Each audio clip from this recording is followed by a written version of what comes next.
Hello hello hello hello. अब जो है एक नया सीरीज लेकर आ रहा हूँ आप लोगों के बीच में। क्लास 11th का केमिस्ट्री को चैप्टर को पढ़ाने के लिए मैं ठान चुका हूँ। और क्लास 11th का जो केमिस्ट्री में जितने सारे चैप्टर्स हैं उसको मैं कवर कर दूंगा। पहले देखिए, जिस तरह से क्लासरूम में पढ़ाया जाता है और उसी के अंदाज में मैं आप लोगों को ऑनलाइन पढ़ा रहा हूँ। ठीक है, अब देखिए क्या है, क्लास 11th का जो केमिस्ट्री है इसके बारे में हम लोग पढ़ेंगे। देखिए, सिलेबस जानने से पहले थोड़ा केमिस्ट्री के बारे में जान लेते हैं, केमिस्ट्री आखिर है क्या। ठीक है, तो उसके बारे में चलिए चर्चा करते हैं। यहाँ अब पहले देखते हैं केमिस्ट्री आखिर है क्या भाई। क्या है केमिस्ट्री, आखिर है क्या।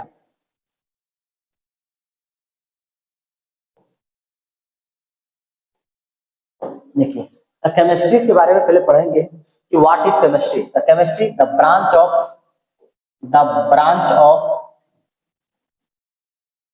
Of science we deals with we we deals with the study of composition, properties,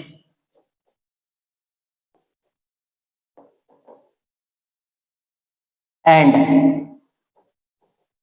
interaction of matter is called chemistry। तो क्या हुआ, the branch of science and the we deals with the study of composition, properties and interaction of matter के बारे में पढ़ेंगे। ठीक है, यानी मैटर जो है किस तरह से इंटरेक्शन करता है और उसका कंपोजिशन किस किस चीज से बना हुआ है उसके बारे में हम लोग पढ़ते हैं। ठीक है, तो आपका ये केमिस्ट्री का डिफाइन हुआ। अब देखिए केमिस्ट्री को किस तरह से क्लासिफाई किया गया है इसके बारे में भी चर्चा करते हैं। अब देखो, केमिस्ट्री का कितना पार्ट है। जैसे केमिस्ट्री पढ़ते हैं तो केमिस्ट्री के बारे में आना चाहिए कि केमिस्ट्री में कितने ब्रांच हैं। तो देखिए, आपका पहले जैसे साइंस था, साइंस में बहुत सारे ब्रांच हो जाते हैं। ठीक है, साइंस में से साइंस पढ़ते हैं तो केमिस्ट्री पढ़ते हैं, फिजिक्स पढ़ते हैं, बायोलॉजी पढ़ते हैं और मैथमेटिक्स भी पढ़ते हैं। और कुछ मतलब और भी सब्जेक्ट होता है, उसके बारे में भी चर्चा नहीं करना है। जो हम लोग को टॉपिक पढ़ना है वही हमको चर्चा करना है। तो जो आपका केमिस्ट्री जो सब्जेक्ट बना, इस पे भी क्लासिफाई किया गया है। जैसे आपके पास हो गया फिजिकल केमिस्ट्री। ठीक है, फिजिकल केमिस्ट्री है। फिर इसमें क्लासिफाई किया गया है ऑर्गेनिक केमिस्ट्री हो गया, ऑर्गेनिक केमिस्ट्री हो गया। और उसके बाद फिर से क्लासिफाई किया है आपका इनऑर्गेनिक केमिस्ट्री, इनऑर्गेनिक केमिस्ट्री। और केमिस्ट्री होता है, जैसे मान लीजिए एनालिटिकल केमिस्ट्री होता है। ना जाने कितने तरह के केमिस्ट्री होता है, बहुत तरह का केमिस्ट्री होता है। लेकिन हम लोगों को जो मोटा मोटा जो पढ़ना है वो फिजिकल, ऑर्गेनिक और इनऑर्गेनिक के बारे में ही पढ़ना है। चलिए इसको इन लोगों को डिफिनेशन पढ़ लेते हैं। एकदम ऐसा लगेगा ना यार, देखो मतलब लगेगा ना कि एकदम क्लास में बैठे हुए उस वक्त दिखाऊं। ऐसा नहीं कि मैं रिकॉर्ड कर रहा हूँ वीडियो, ऐसा नहीं लगेगा। मैं मतलब उस तरह से इंटरेक्शन ही रखूंगा, है कि नहीं। चलिए चलिए अब एक एक करके पढ़ते हैं। जैसे मान लो कि ऑर्गेनिक केमिस्ट्री हम लोग को लिखना होगा तो कैसे लिखेंगे ऑर्गेनिक केमिस्ट्री का डिफाइन। तो ऑर्गेनिक केमिस्ट्री क्या है, the branch of chemistry, chemistry का ही ब्रांच है ना, the branch of chemistry we deals मतलब in which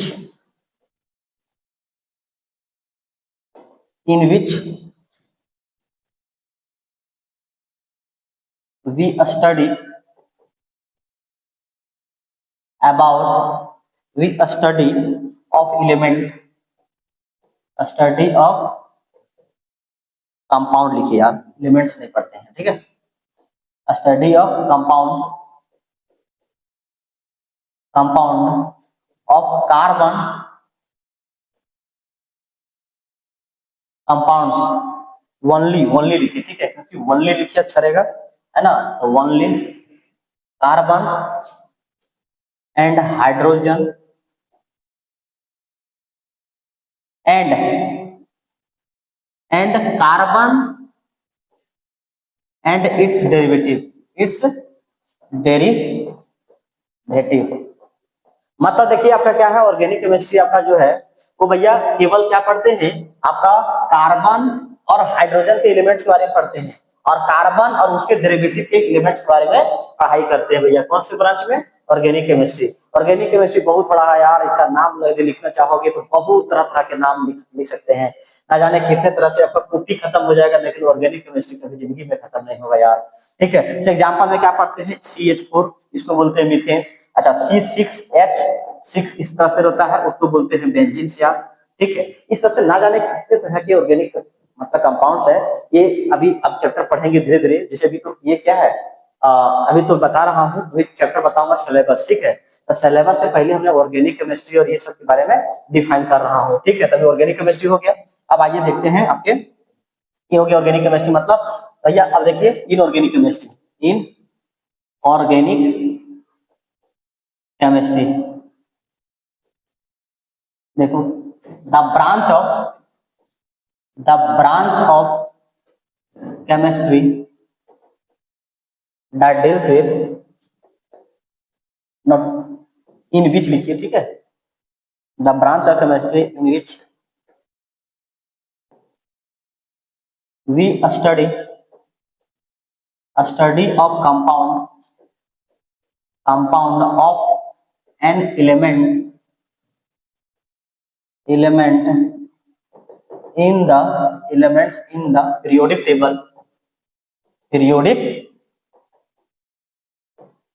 table except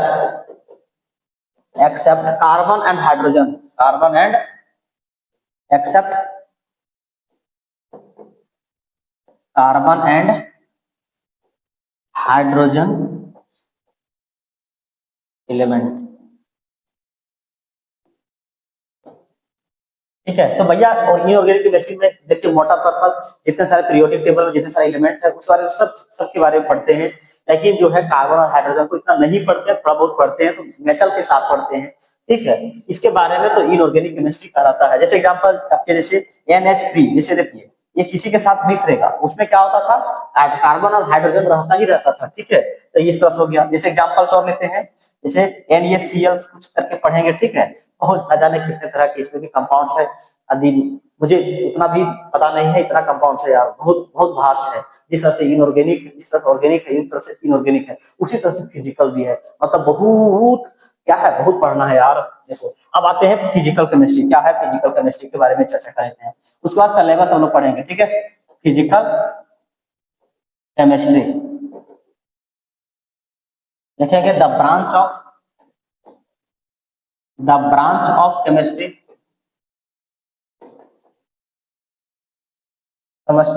we study in which we study about, क्या लिख दिया रे भैया अरे भैया देखो, अबाउट, क्या लिखा दे रहे हैं यार, देखो ना गजब करते हैं भाई भी। About law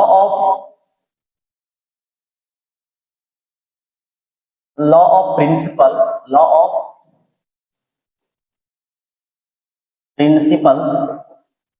of atom and molecules in the chemical reaction is called physical chemistry।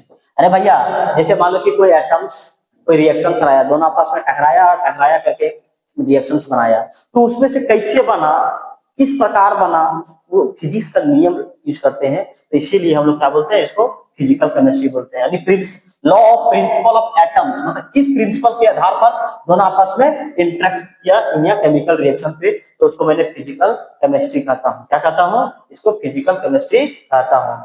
ठीक है, अब आइए हम लोग सिलेबस पढ़ते हैं। देखिए थोड़ा क्या माइक चल रहा है, ठीक है माइक तो चल ही रहा है यार, कोई दिक्कत नहीं है। अब हम लोग पढ़ते हैं सिलेबस। अब हम लोग क्लास 11 पढ़ रहे हैं आप, ये थोड़ा इंट्रोडक्शन था। अब जो है हम लोग जो पढ़ेंगे वो क्लास 11 का थोड़ा सिलेबस के बारे में चर्चा करते हैं कि सिलेबस आखिर क्या पढ़ना है। तो लिखो भैया सिलेबस। सिलेबस क्या है इसका, देखिए फर्स्ट चैप्टर में जो है वो some basic concept of chemistry, some basic concept of chemistry. और टाइम देख ले यार, कितना बड़ा वीडियो बनेगा वो पता नहीं है, उस टाइम देख लेता हूँ कितना बजा हुआ है। चलो अभी 9 बज रहा है और 9 बजे मैंने लेक्चर को रिकॉर्ड कर रहा हूँ। तो सिलेबस हो गया some basic concept of chemistry. Second जो चैप्टर जो है आपका वो है structure of atom, structure of atom. Third जो है आपका क्लासिफिकेशन, क्लासिफिकेशन ऑफ एलिमेंट। फटाफट लिखिए आप लोग, classification of element in A periodic table, periodic in A periodicity, in A periodicity. Classification of element and ऐसे करके लिखिए, चैप्टर डिस्कस नहीं है। Classification of element and periodicity and its properties. Third, fourth जो है आपका केमिकल बॉन्डिंग है। क्या है? केमिकल बॉन्डिंग है and molecular structure, and molecular structure. ठीक है। फिफ्थ जो है आपका वो थर्मोडायनेमिक्स है, थर्मोडायनेमिक्स। ठीक है। सिक्स जो है तो लिख जाइए आप लोग, ठीक है। सिक्स जो है वो आपका इक्विलिब्रियम है, इक्विलिब्रियम है। इसमें से दो पढ़ना है आपको, केमिकल इक्विलिब्रियम, केमिकल इक्विलिब्रियम, और दूसरा जो है आपका टॉपिक में ionic equilibrium, ionic equilibrium. Chemical equilibrium बहुत आसान है यार, इक्विलिब्रियम। और वही आयनिक इक्विलिब्रियम थोड़ा क्या है उसमें कैलकुलेटिव है, ज्यादा है, बहुत मजा आता है पढ़ने, मजा आता है, चकाचक लगता है, बहुत बढ़िया। सिक्स। सेवन जो आपका है रेडॉक्स रिएक्शन है। क्या है? रेडॉक्स रिएक्शन है यार, ठीक है। अच्छा, 8 जो है organic chemistry, organic chemistry, some basic principle and technique. ये चैप्टर जो था प्रैक्टिकल से रिलेटेड है, ठीक है। प्रैक्टिकल ऑर्गेनिक केमिस्ट्री से रिलेटेड है, इनऑर्गेनिक केमिस्ट्री से थोड़ा बहुत लिंक करता है। Some basic concept of, some basic principle and technique, ठीक है। अच्छा, आपका जो लास्ट चैप्टर है वो 9 है हाइड्रोकार्बन, हाइड्रोकार्बन। अगर जो इतना पढ़ लिया वो क्लास 11 को ऐसे उड़ाएगा, ऐसे उड़ाएगा यार। और सबसे बेहतरीन चैप्टर जो है आपका हाइड्रोकार्बन ऑर्गेनिक के लिए है। ये जो नहीं पढ़ा और ये जो नहीं पढ़ा, इसका जो इंट्रोडक्शन जो पार्ट है, अगर वो नहीं पढ़ा तो ऑर्गेनिक मतलब कुछ पढ़ा ही नहीं है, मतलब वो कुछ आता नहीं है, केवल खाली मुंह से बात कर रहा है। तो ऐसा नहीं। अब देखिए कौन सा ऑर्गेनिक है, कौन सा इनऑर्गेनिक है, उसके बारे में थोड़ा चर्चा हम लोग कर लेते हैं। तो देखो भैया, तो some basic concept of chemistry जो है ना, ये आपका वैसे जनरली इसको लेते हैं फिजिकल्स में, क्या लेते हैं? फिजिकल्स में लेते हैं, ठीक है। फिजिकल में ले लेते हैं क्योंकि इसमें जैसे देखो कुछ कैलकुलेटिव पार्ट है और कुछ मतलब कैलकुलेटिव मोर एंड लेस क्या है, सब कैलकुलेटिव है, ठीक है। इसलिए इसको फिजिकल केमिस्ट्री में ले लेते हैं, ठीक है। स्ट्रक्चर ऑफ केमिस्ट्री में इसको इनऑर्गेनिक कहते हैं, इनऑर्गेनिक केमिस्ट्री। क्यों कहते हैं भैया? इसमें से देखो कुछ जो पार्ट्स है ना वो फिजिकल्स है, देखिए ज्यादातर इनऑर्गेनिक का जो पार्ट आता है, इसलिए इसको इनऑर्गेनिक केमिस्ट्री में रखा गया है। इसको भी देखो इनऑर्गेनिक केमिस्ट्री में रखा गया है, ठीक है। केमिकल बॉन्डिंग ये भी रखा गया इनऑर्गेनिक केमिस्ट्री में, थोड़ा सा पार्ट ऑर्गेनिक आ जाता है, लेकिन वैसे जनरली इसको इनऑर्गेनिक में ही रखा गया। थर्मोडायनेमिक्स फिजिकल्स में रखा गया है, थर्मोडायनेमिक्स को क्या रखा गया है? फिजिकल्स में रखा गया है, ठीक है। इसको भी क्या है? इक्विलिब्रियम को फिजिकल, क्योंकि इसमें क्या न्यूमेरिकल पूरा दबा के है, पूरा बढ़िया से। रेडॉक्स इनऑर्गेनिक केमिस्ट्री होता है, ठीक है। अच्छा, ऑर्गेनिक ये क्या है? ऑर्गेनिक केमिस्ट्री है, ये भी क्या है आपका? Organic chemistry. ये सब नोट डाउन कर लीजिए आपको, ठीक है। हो गया। अब आइए हम लोग पढ़ते हैं जो हम लोग को सिलेबस में पढ़ता है। यहाँ तक जो था केवल इंट्रोडक्शन था, अब जो है मेन चैप्टर पढ़ने हम लोग निकल गए हैं। अब आइए अब एक एक करके हम लोग पढ़ते हैं। तो सबसे पहले हम लोग पढ़ेंगे, वो देखेंगे यहाँ है यूनिट कन्वर्जन। भैया देखो, केमिस्ट्री को पढ़ने से पहले बहुत सारा यूनिट कन्वर्जन पढ़ना पड़ता है और बहुत समस्या होता है बच्चे लोगों को। तो मैं सोचा कि सबसे पहले यूनिट कन्वर्जन ही करा लो, क्योंकि ये बच्चे क्लास में पढ़ते हैं लेकिन फिर भी भूल जाते हैं बच्चे लोग। चलिए ये देखिए, यहाँ जैसे देखिए मैं एक शॉर्टकट बता रहा हूँ, millimetre, centimetre, decimetre, metre, decametre, kilometre, hectometre and kilometre, kilometre. देखो हो गया। अच्छा देखो, ये छोटा है, छोटा से बड़ा की ओर जाओगे तो क्या हो जाएगा, छोटा से बड़ा की ओर जाओगे तो मल्टीप्लाई होगा, क्या होगा, छोटा से बड़ा की ओर जाओगे तो मतलब यहां से यहां उछल के जाएगा। एक बार हो सकता है कि ऐसे आएगा, ऐसे ऐसे ऐसे, तो इधर क्या होगा, मल्टीप्लाई होगा। क्या होगा रे, 10 से मल्टीप्लाई करना, ठीक है, 10 से मल्टीप्लाई। और अगर इधर से इधर आ गया क्या आएगा, 10 से डिवाइड, क्योंकि छोटा से बड़ा क्यों आओगे तो आपको छोटा होना पड़ेगा, क्योंकि जैसे मान लो इंडिया का पैसा जो है वो बहुत मतलब लो लेवल का है। अब जाएंगे अमेरिका, चाहे यूरोप, यूरोप में कोई भी कंट्री जैसे इंग्लैंड जाएंगे तो वहां क्या होगा, मेरा पैसा कम हो जाएगा ना, तो छोटा से बड़ा की ओर जाओगे तो कम हो जाएगा, ठीक है। तो वही होगा, इधर मल्टीप्लाई करेंगे। जैसे यही समझते हैं, जैसे मान लो कि यहाँ पढ़ते हैं 1 kilometre, 1 kilometre is equal to कितना मीटर। देखो ऐसे करते हैं, तो एक बार यहाँ से देखो, एक बार छलांग लगाया, 2 बार, 3 बार, तो कितना लगाया, 3 बार, कितना मीटर होगा, तो 1 2 3 मीटर होगा। मतलब यहाँ क्या होगा, 3 0 होगा आपका। 1 kilometre is equal to 100 metre, 1000 metre होता है कि होता है, होता है। अच्छा अब मान लो कि जिसमें कोई 1 मीटर इज इक्वल टू बोलेंगे कितना सेंटीमीटर होता है, तो यहाँ से मीटर से सेंटीमीटर आ रहा है, यहाँ से 1 बार, 1 बार, 2 बार, तो कितना हो जाएगा, 100 100 सेंटीमीटर हो जाएगा, ठीक है। अच्छा अब बोलेंगे कि जैसे 1 सेंटीमीटर को मीटर में जाएंगे, जैसे मान लो इधर से चले हैं, अब मान लो कि 1 mm को 1 mm को क्या करेंगे, अगर मान लो कि मीटर में लिखना है कैसे करेंगे, यहाँ से 1 2 3, तो 3 बार 1000 से मतलब 1 10 10 से डिवाइड होगा, 10 10 10, कितना हो जाएगा, इसको 1 mm इज इक्वल टू, मैंने कितना लिखूंगा, 10⁻³ मीटर्स, इस तरह से लिखूंगा। बात समझ आया, मतलब ये आपको ओरली समझ में आ गया। इधर से उधर से मान लो और समझ लेते हैं, मान लो कि 1 डेसीमीटर, चलो 1 डेसीमीटर इज इक्वल टू कितना मीटर होगा, तो देखो इधर से मैंने इधर आया था, क्या हुआ, 10 से मल्टीप्लाई होगा, तो 10 कितना होगा डेसीमीटर, क्या होगा रे, नहीं 10 सेंटीमीटर होगा, क्या होगा, 10 सेंटीमीटर होगा यार, ठीक है। तो 1 decimetre is equal to 10 centimetre. अच्छा कुछ और चर्चा करते हैं, ये देखिए कुछ और यूनिट जैसे देखो, है ना, मान लो कि 1 डेसीमीटर है, ठीक है, 1 decimetre is equal to 10 centimetre, ठीक है। अच्छा साइड नहीं हो रहे ना, अच्छा ठीक है साइड हो जाएंगे, ठीक है, लिखते लिखते लिख देंगे, एक बार बोर्ड भरेंगे, उसके बाद हम साइड हो जाएंगे, तो हम लोग फोटो मतलब इसको स्क्रीनशॉट ले सकते हैं आराम से, ठीक है। अब देखो यहाँ ये जो बातें हैं ना बहुत इंपोर्टेंट है यार, क्योंकि 1 डेसीमीटर इज इक्वल टू होता है 10 सेंटीमीटर, ठीक है। देखो मैं एक बक्सा बनाता हूँ, इस बक्सा देखिए आपके पास एक बक्सा है, ठीक है।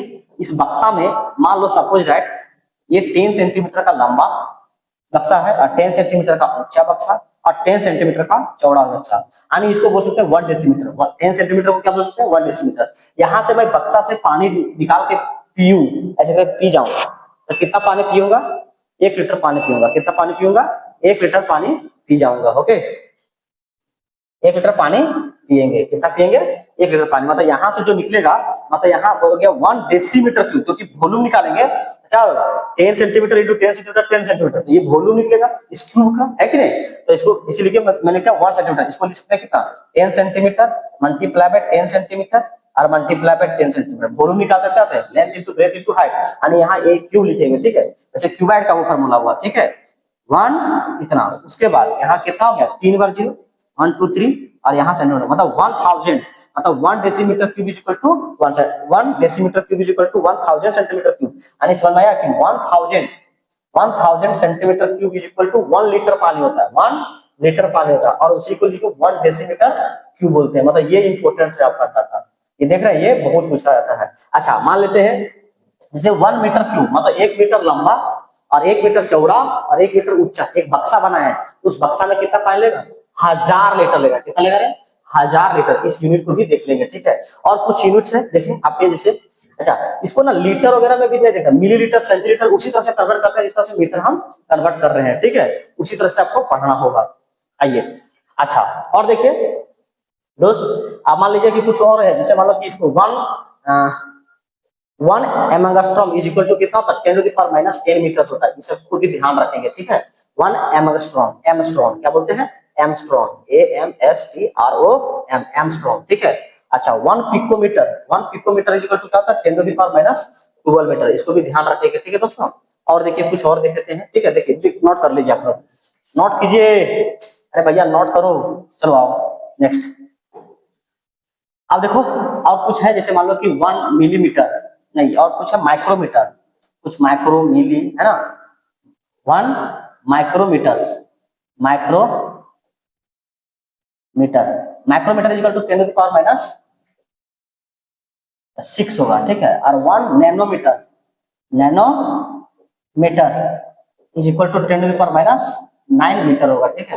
ये सभी माइक्रो, और ये ध्यान रखिएगा यार, क्योंकि बहुत पूछा जाता है इसे यूनिट का वजन, एकदम चुटकियों में लर्न करें, ठीक है, इसको लिख लीजिए, राइट डाउन कीजिए, ठीक है। तो ये आपका यूनिट पढ़ लिया मैंने, क्या कैसे हुआ, ठीक है। और इसके यूनिट तो अभी ये तो इससे कंप्लीट नहीं होगा, लेकिन मतलब छोटा मोरलेस हम लोग पढ़ चुके हैं ना। अब जो पढ़ेंगे ना, अब जो यूनिट का वजन जो केमिस्ट्री में जो यूजफुल है, उसको मैं अलग वीडियो से बना दूंगा, ठीक है, क्योंकि इसमें बहुत ज्यादा लेंथी हो जाएगा यार, ठीक है। चलो अब आते हैं हम लोग जो मोटा मोटा जो लोग पढ़ना है वो बात है। जैसे आप देखिए टेम्परेचर रीडिंग दीजिए, क्या दीजिए, टेम्परेचर, देखिए टेम्परेचर बहुत आसान है, ये क्या है, केल्विन का है, क्या है रे, केल्विन। और ये क्या है आपका, सेल्सियस का।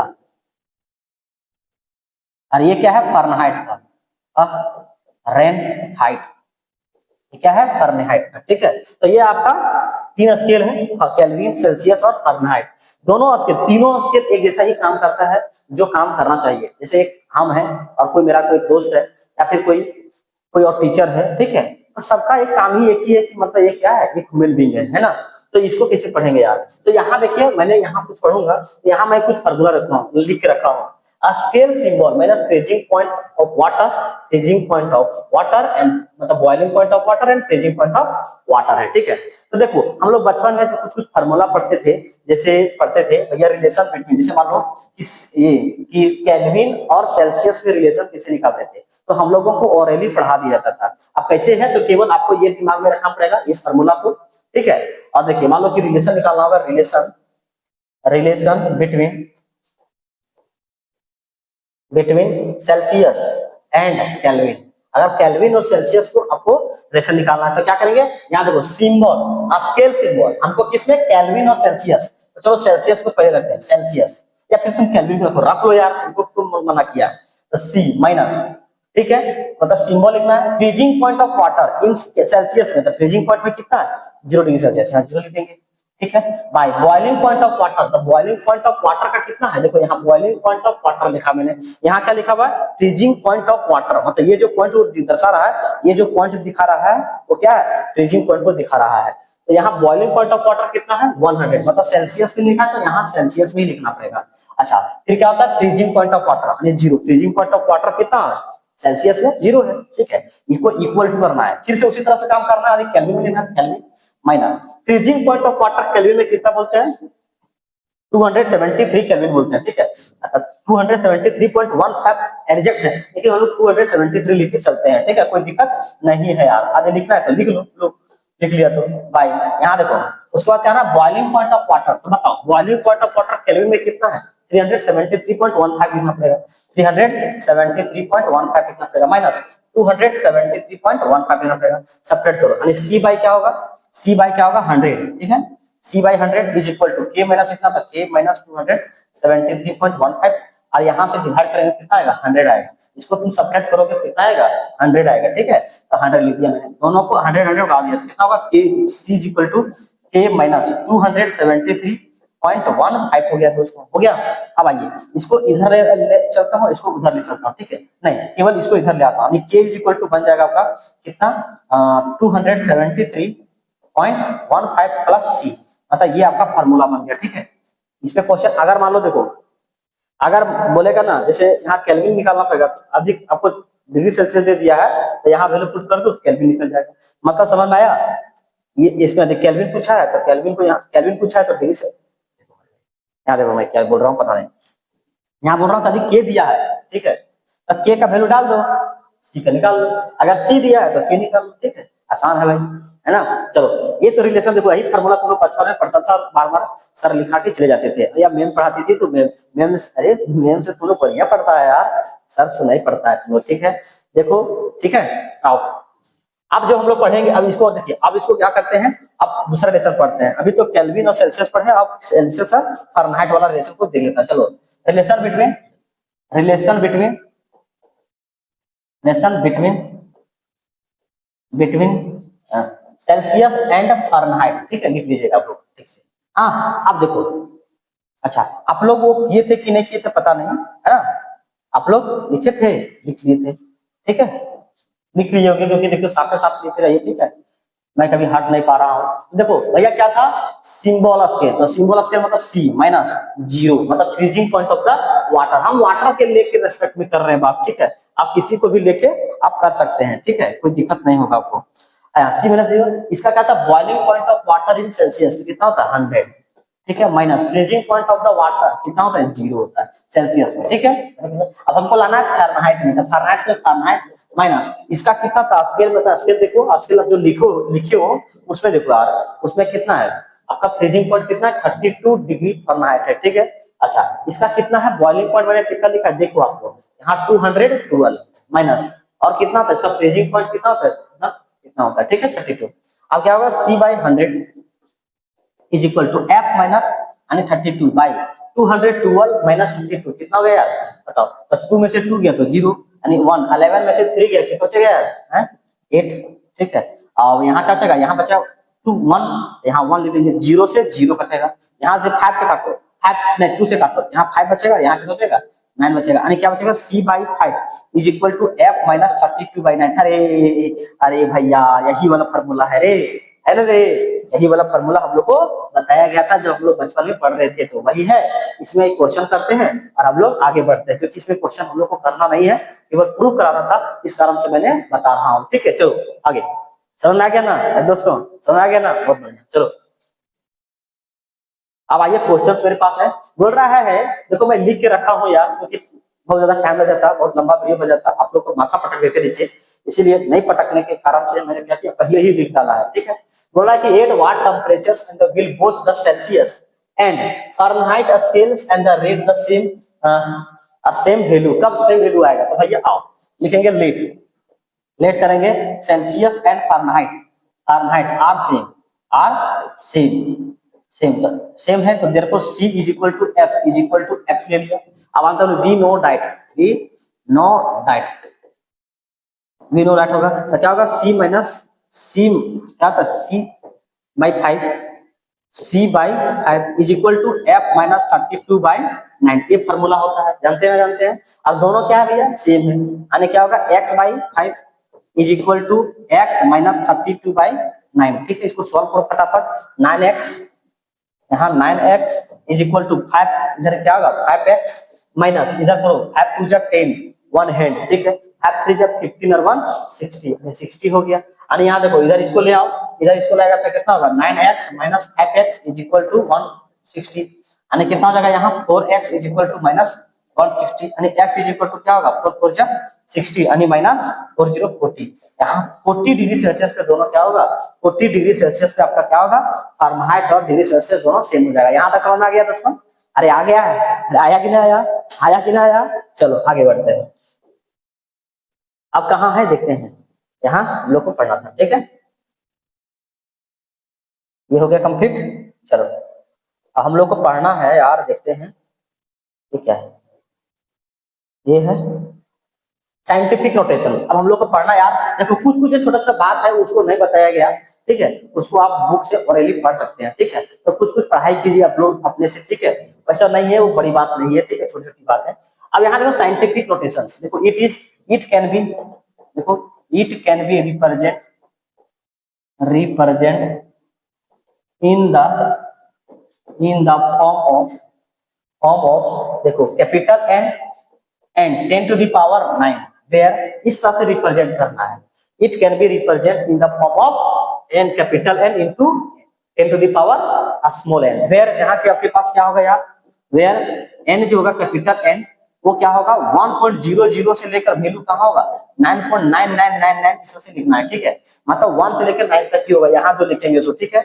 और n क्या होगा वो आपका इंटीजर्स होगा, ठीक है, क्या होगा इंटीजर्स होगा, इंटीजर्स होगा, या फिर माइनस पॉजिटिव और नेगेटिव नेचुरल नंबर ले सकते हैं, कोई दिक्कत नहीं है, मतलब यहाँ इंटीजर्स लिखो यार, कोई दिक्कत नहीं है, ठीक है। इस साइंटिफिक नोटेशन जैसे एग्जांपल और एग्जांपल देखो, जैसे एग्जांपल 1 नंबर 0.035 ऐसा लिया, ठीक है, इसको बोलेगा साइंटिफिक नोटेशन में लिखो, तो जो ये डेसिमल देख रहा है यहाँ, तो इसको क्या करना, अगर नेगेटिव में होगा ना तो पावर मतलब यदि ये वैल्यू यदि 1 से कम रहेगा ना यार, तो क्या करना पावर को नेगेटिव में लिखना, मतलब ये वाला पॉइंट को यहाँ से नंबर तक ले चलना है, यहाँ तक आना, मतलब नंबर जब तक ना मिले तब तक छोड़ना नहीं है।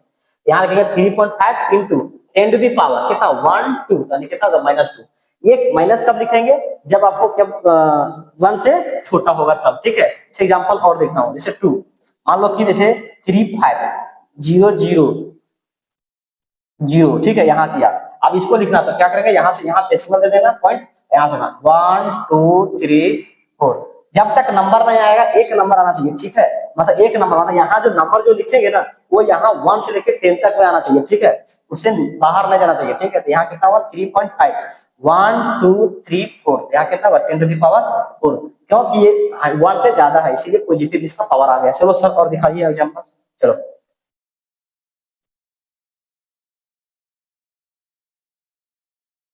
ठीक है, नहीं रुको, एग्जांपल नंबर 3 देखो, जैसे और देखें 3 8 3 0 2 5 0, मान लो यहाँ है, क्या करेंगे यहाँ से देखो, यहाँ से 1 2 3 4 5 यहाँ लाना पड़ेगा 8.3035, जीरो नहीं लिखना चाहिए, नहीं नंबर को जहां तक रहेगा वहां तक लिखना है, चाहे जो भी हो, चाहे जो भी हो, ठीक है। 10 की पावर कितना 1 2 3 4 5, यानी कितना हो जाएगा 5 हो जाएगा, इस तरह से लिखने का है, ठीक है। और देखो जैसे फोर्थ एग्जांपल, जैसे मान लो कि अरे बार बार लिखना 3 0 0 0 2 लिखूंगा ऐसे, तो यहाँ क्या करना पड़ेगा, यहाँ नंबर लेना पड़ेगा 1 2 3 4 5, यानी 2 इंटू 10 की पावर 5 लेना पड़ेगा, समझ आया, मतलब आपको जीरो को मतलब जब तक नंबर जहां तक रहेगा वहां तक लिखना पड़ेगा। अच्छा ऐसे नहीं लिखना यार, रुको गलती में लिखा हूँ, ये पूरा लिखना होगा, क्या लिखना पड़ेगा, यानी 2.3000 2 इंटू 10 टू द पावर 5 ऐसे करके लिखना है, ठीक है, समझाया, मतलब आपको लिखना होगा। जैसे और देखते हैं 0.000000102 ऐसे करके लिखना पड़ेगा। तो यहाँ क्या करना पड़ेगा, देखो यहाँ से पकड़ के 1 2 3 4 5 6 यहाँ तक लाएंगे तब ना एक होगा, है ना, यहाँ लिखना 1.02, ठीक है, इंटू 10 टू द पावर -6, क्योंकि 6 बार गया था, 1 2 3 4 5 6, है ना, चलो आ गया, चलो अब समझ सकते हैं थोड़ा। 6 नंबर देखो, जैसे और देखते हैं, जैसे 383.302 ऐसे करके रहा, 0 0 ऐसे करके रहा, तो क्या करेंगे यार, इसको इधर लेके नहीं जाएंगे यार, इधर ले जाएंगे, यहाँ 1 कितना होगा 8.330200 इंटू 10 टू द पावर 1, है ना, लिखो 1 को चल लिखो चाहे नहीं लिखो को मतलब नहीं, यहाँ जो वैल्यू लिख रहा है वो क्या है, देख रहा है, सबका सब क्या है 1 से ज्यादा और 10 से कम ही है, ठीक है, इस तरह से लिखना है आपको, साइंटिफिक नोटेशन आ गया। अब आइए चलिए हम लोग सिग्निफिकेंट फिगर पढ़ते हैं, ठीक है, ठीक है, अब देखिए ये हेडिंग दीजिए, ठीक है। अच्छा इसको लिखे कि नहीं लिखे आप लोग, हैं, ये रहा देखिए, इसका फोटो तो आपको लेना होगा, आप स्क्रीनशॉट तो ले सकते हैं, स्क्रीनशॉट, ठीक है, ले लीजिए, है, चलो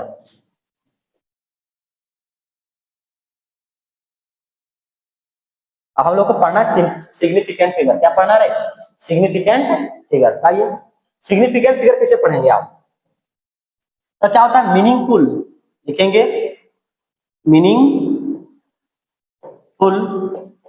digit is called significant figure, significant figure होगा, meaningful digit are called significant figure, इसमें से कुछ रूल्स है यार, ठीक है, और बहुत इंपॉर्टेंट है, इसमें क्वेश्चन आता है आपके बोर्ड के एग्जाम में, ठीक है, इसीलिए इंपॉर्टेंट है, जितना पढ़ाया उतना वो सब एग्जाम में नहीं पूछेगा यार, लेकिन मैं पढ़ाया क्योंकि कुछ जनरल मतलब आपको जानना चाहिए सब थोड़ा थोड़ा चीज को, ठीक है। तो ये पढ़ना है। तो मीनिंगफुल यहाँ से जो है इंपोर्टेंट क्लास 11 आपका स्टार्ट होने हो गया। Meaningful digit is called significant figure, ये हो गया। ऐसे कुछ रूल्स है, तो रूल्स को देखते हैं फटाफट हम, ठीक है। रूल्स को देखते हैं। तो रूल्स जो है, पहला नंबर रूल्स होता है कि all non zero digits are significant figure, are significant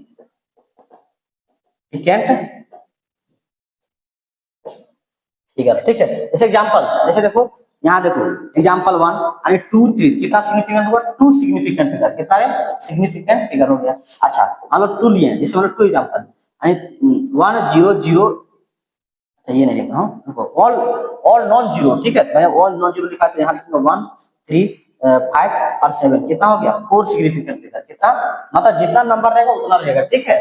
आपको अच्छा और कुछ देख लेते हैं भैया, जैसे 3 नंबर क्या हो गया 2 2 3 4, कितना हो गया 3 सिग्निफिकेंट फिगर। मतलब आपको समझ में आ गया भैया कि जितना नंबर रहेगा उतना सिग्निफिकेंट फिगर कहलाएगा। बात समझ में आया? चलो आगे। और अब आगे देखिए सेकेंड रूल देखो। अच्छा रुको, तो इसको कहाँ था,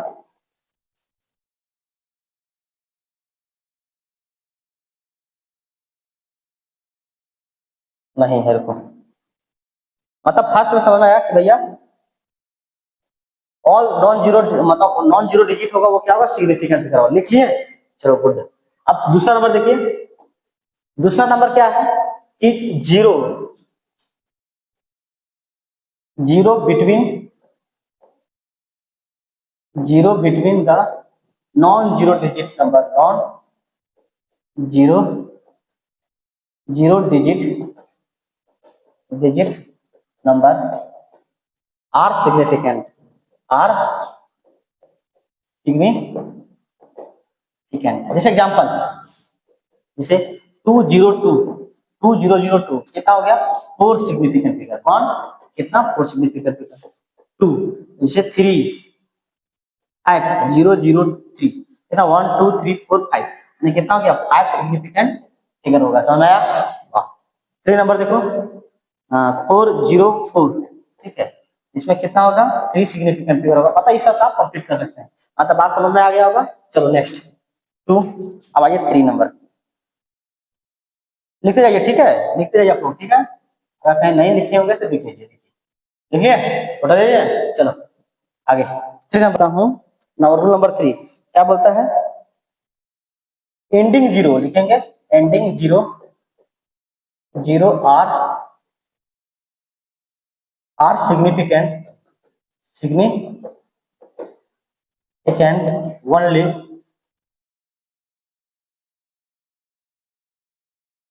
only if the digit contain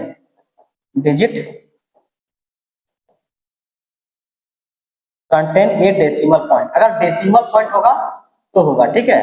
जैसे एग्जांपल देख लेते हैं, जैसे एग्जांपल नंबर 1, जैसे 2 3 0, यहाँ डेसिमल रखा गया है, तो कितना हो गया, अगर डेसिमल है तो इसको मतलब लास्ट वाला जीरो को काउंट करेंगे सिग्निफिकेंट में, 1 2 3, कितना हो गया 3 सिग्निफिकेंट फिगर बोल देंगे, ठीक है। जैसे एग्जांपल और लिखता हूं मैं, जैसे मान लो कि 2 एग्जांपल देखो, बुक का लेता हूं 1.560, तो कितना हो गया 1.5, तो 1 2 3 4, यानी कितना लिखेंगे 4 सिग्निफिकेंट फिगर लिखेंगे। कितना लिखेंगे यार 4 सिग्निफिकेंट लिखेंगे, ठीक है। अच्छा यहाँ देखो 3 यहाँ 4 5 यानी 0, इसको मैं ना 2 सिग्निफिकेंट फिगर बोलूंगा, क्यों, क्योंकि यहाँ देखो भैया यहाँ जीरो में कोई डेसिमल पॉइंट नहीं है, ठीक है। फोर्थ देखो, और जैसे एग्जांपल देखो यहाँ नहीं दिया हुआ है, और देखते हैं 39.60, कितना हो गया 4 सिग्निफिकेंट फिगर होगा। समझ में आया? तो इस 3 पॉइंट हो गया, नोट कीजिए फटाफट, हो गया। चलो आगे, ये हो गया। अब लेंगे एंडिंग जीरो का बात है, अब लिखेंगे प्रीसीडिंग जीरो, ठीक है। लिखेंगे preceding zero zero are not significant figure. जैसे मान लो कि जीरो पहले होगा ना तो नहीं काउंट करेंगे। जैसे एग्जांपल, ठीक है, जैसे एग्जांपल मैंने 0.0060500, कितना होगा 1 2 3, 4, 5 कितना हो गया यार? तो यहाँ कितना होगा? 5 सिग्निफिकेंट फिगर ही कहलाएगा। कितना? 5 सिग्निफिकेंट। या कितना? ये 5 सिग्निफिकेंट फिगर। जैसे एग्जांपल 2 0.0002 कितना होगा? 1 सिग्निफिकेंट फिगर। बात समझ आया? अच्छा 3 देखो, यदि मान लो कि 0.3 0 2 0 0 क्या करेंगे? 1 2 3 4 5 यानी कितना होगा? 5 सिग्निफिकेंट फिगर कहलाएगा। बात समझो? इसको काउंट करेंगे लास्ट वाला को ना। ये हो गया फोर्थ पॉइंट। फिफ्थ पॉइंट देखो क्या है सब, लिख लिया? लिख लो। अरे देखो ये लिख लिया? चलो फोर्थ। अब फिफ्थ, फिफ्थ जो आपका जो बातें है वो क्या है कि आपका जो काउंटिंग नंबर है, मतलब डिफिनिट वैल्यू बोलेंगे, definite definite definite value value are infinite number of significant figure. क्या? Significant figure. अच्छा मैं मतलब ऐसे वाला 2 इसमें इनफाइनाइट नंबर होगा, क्योंकि आप पॉइंट के बाद 0 0 0 0 दे सकते हैं, ठीक है? तो इनफाइनाइट नंबर ऑफ सिग्निफिकेंट इसीलिए कहलाता है, ठीक है? कोई डिफिनिट नंबर क्या कहलाता है? इनफाइनाइट नंबर कहलाता है। अच्छा सिक्स्थ नंबर जो लॉ है आपका, जो साइंटिफिक नोटेशन में है, चलो अब क्या है देखिए, आपके पास साइंटिफिक इन साइंटिफिक नोटेशन इन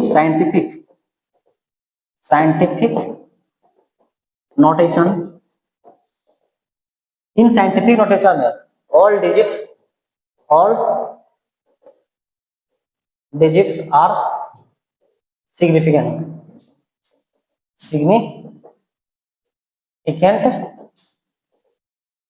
ठीक है? जैसे लिख लो, लिख लिया? अरे लिखा रे, चलो आओ आगे।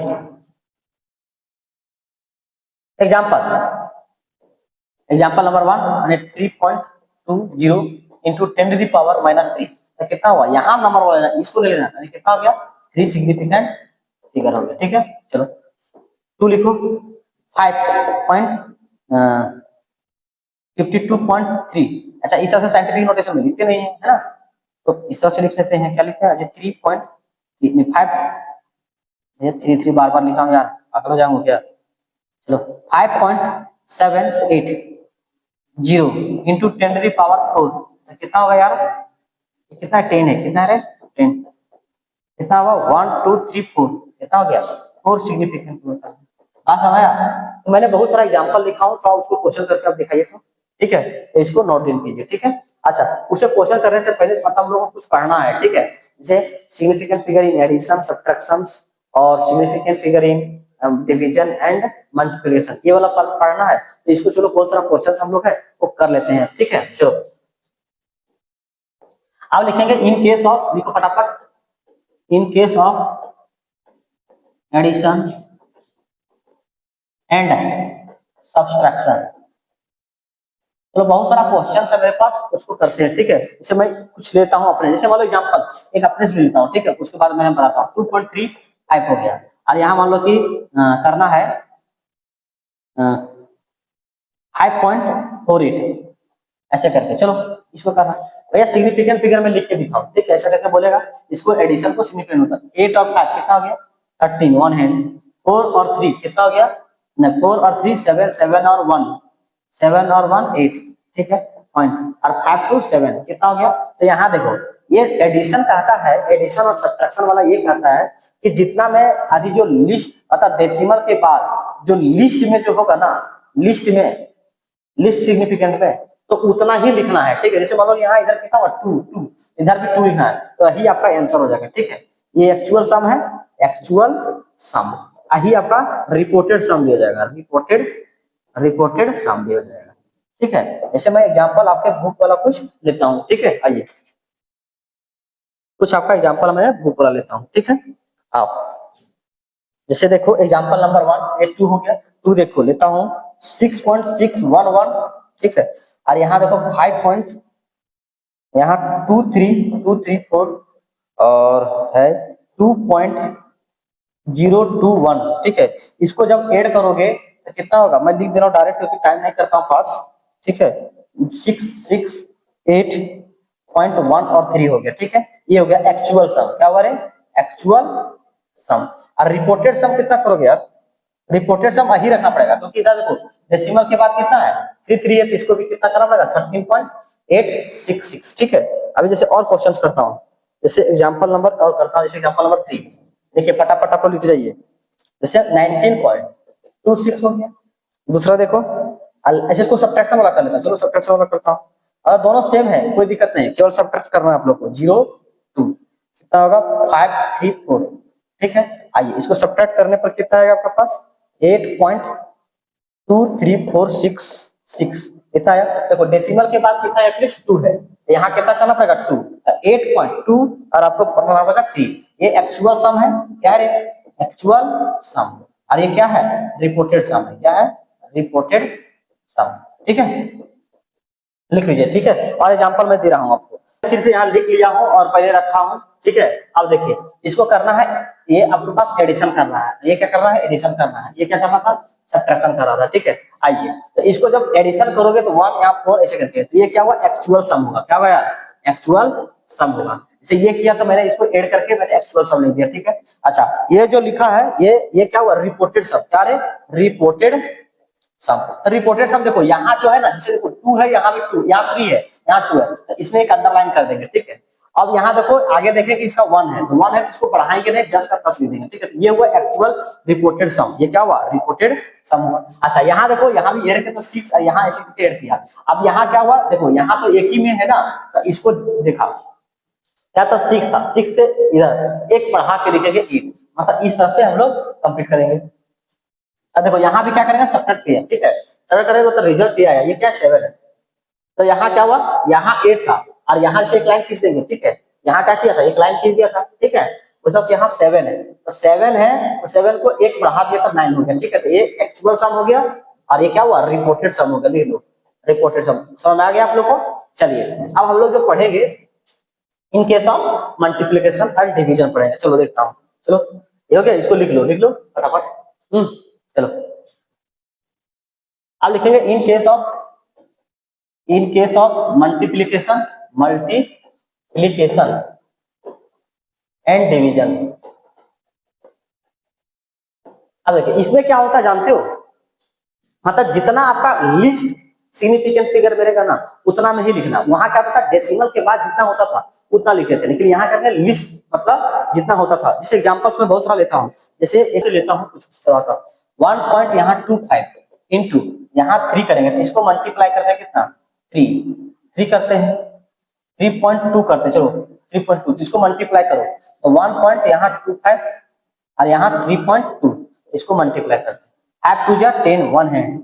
ठीक है, 2 2 जा 4 और 1 5 और 2 का 2, 3 5 जा 15 1 हैंड, 3 2 जा 6 6 और 1 7 3 1 जा 3। ठीक है, 0 का 0 5 2 जा 5 5 5 और 10 1 हैंड, 7 और 2 9 9 और 1 कितना हो गया 7 to 9 और 1 10 10 1 हैंड 3 और 1 4। ठीक है, तो यहाँ कितना 2 सिग्निफिकेंट फिगर में है, 2 सिग्निफिकेंट में तो कितना होगा 1 2 3 1 2 3 1 2 3। तो यहाँ इतना तो एक्चुअल हो गया, ये क्या हुआ एक्चुअल सम। देखिए रिपोर्टेड में लिखना कितना, रिपोर्टेड में लिखना 4.0 लिखना पड़ेगा 4.0। इसको सही किया मैंने मल्टीप्लाई, देख लेता हूँ। ठीक है, सही किया हुआ। ठीक है, इतना ये हो गया। एग्जाम्पल नंबर 2 जैसे देखो 3.6 मल्टीप्लाई बाय 1.6, तो इसको जो मल्टीप्लाई करके आएगा ना यार, जो मल्टीप्लाई करके आएगा तो 2 ही डिजिट में रखना है। ठीक है, आपको समझ में आ गया। डिवीजन में भी वही होता है कि जितना कम सिग्निफिकेंट में। अच्छा मान लो कि ऐसे एग्जांपल और लेते हैं 3 में से 3 into 1 to 5। ठीक है, 1 to 5 में तो क्या होता है, जैसे यहाँ लिया यहाँ 1.25 लिया। ठीक है, इसको मल्टीप्लाई करेंगे कितना आया था यहाँ 3 से मल्टीप्लाई करेंगे 3 5 जा 15 1 हैंड। ठीक है, 3 2 जा 6 और 1 7। ठीक है, और 3 1 जा 3 और यहाँ 1 का 1 यहाँ हो गया 3 1। तो इतना नहीं लिखना है क्योंकि यहाँ अच्छा इसको इतना भी लिखना है क्योंकि इसको ना कोई डिफरेंट नंबर को मैंने क्या बोलता हूँ कि infinite number of significant figure होता है, इसीलिए मैंने जितना यहाँ है ना उतना में ही लिख दिया, मतलब यही वाला इसका सिग्निफिकेंट फिगर कहलाएगा। डिवीजन में वही कहानी है। ठीक है, तो इसको आप बुक से भी कन्वर्ट करके देख सकते हैं। ठीक है, अभी मेरे पास मतलब एग्जांपल नहीं है और करा ही देता है, तो जैसे एग्जांपल दे देता हूँ। जैसे देखो 3 यहाँ 3.2 इंटू जैसे मान लो इसी को लेता हूँ 1.25। ठीक है, और बाय इसको 2 से डिवाइड करता है सबको डायरेक्ट 2 से, ठीक है। तो यहाँ मेरे पास आता 4.0, यहाँ कितना आया 4.0, इसमें मल्टीप्लाई करना इसको 2 करता, यहाँ कितना होता है यानी 2.0 होता है ना 2.0, तो यहाँ मिनिमम कितना 2, तो यही आंसर हो जाता है। बात समझ आया? इसी तरह से आप बना सकते हैं, ठीक है। चलिए आगे हम लोग पढ़ते हैं कुछ, ठीक है, इसको नोट डाउन कीजिए आप, ठीक, चलो। अच्छा, इसमें कुछ सिग्निफिकेंट फिगर से कुछ क्वेश्चंस है मेरे पास, चलो क्वेश्चंस कर लेते हैं, ठीक है, चलो।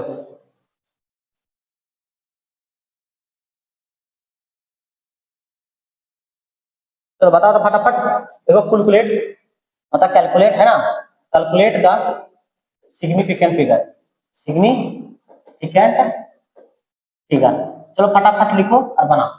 तो क्वेश्चन नंबर जैसे फटाफट लिखता हूँ 3.0800, ठीक है। 2 नंबर कितना हो गया 0.00418, चलो। 3 नंबर बताओ 7.09 इंटू 10⁻⁻5, ठीक। अच्छा 344 देखो 91600, फिफ्थ देखो 0.03005, सिक्स देखो आपके पास क्वेश्चन 3.200 इंटू 109 में है ना, 109 में है ना, चलो इसको,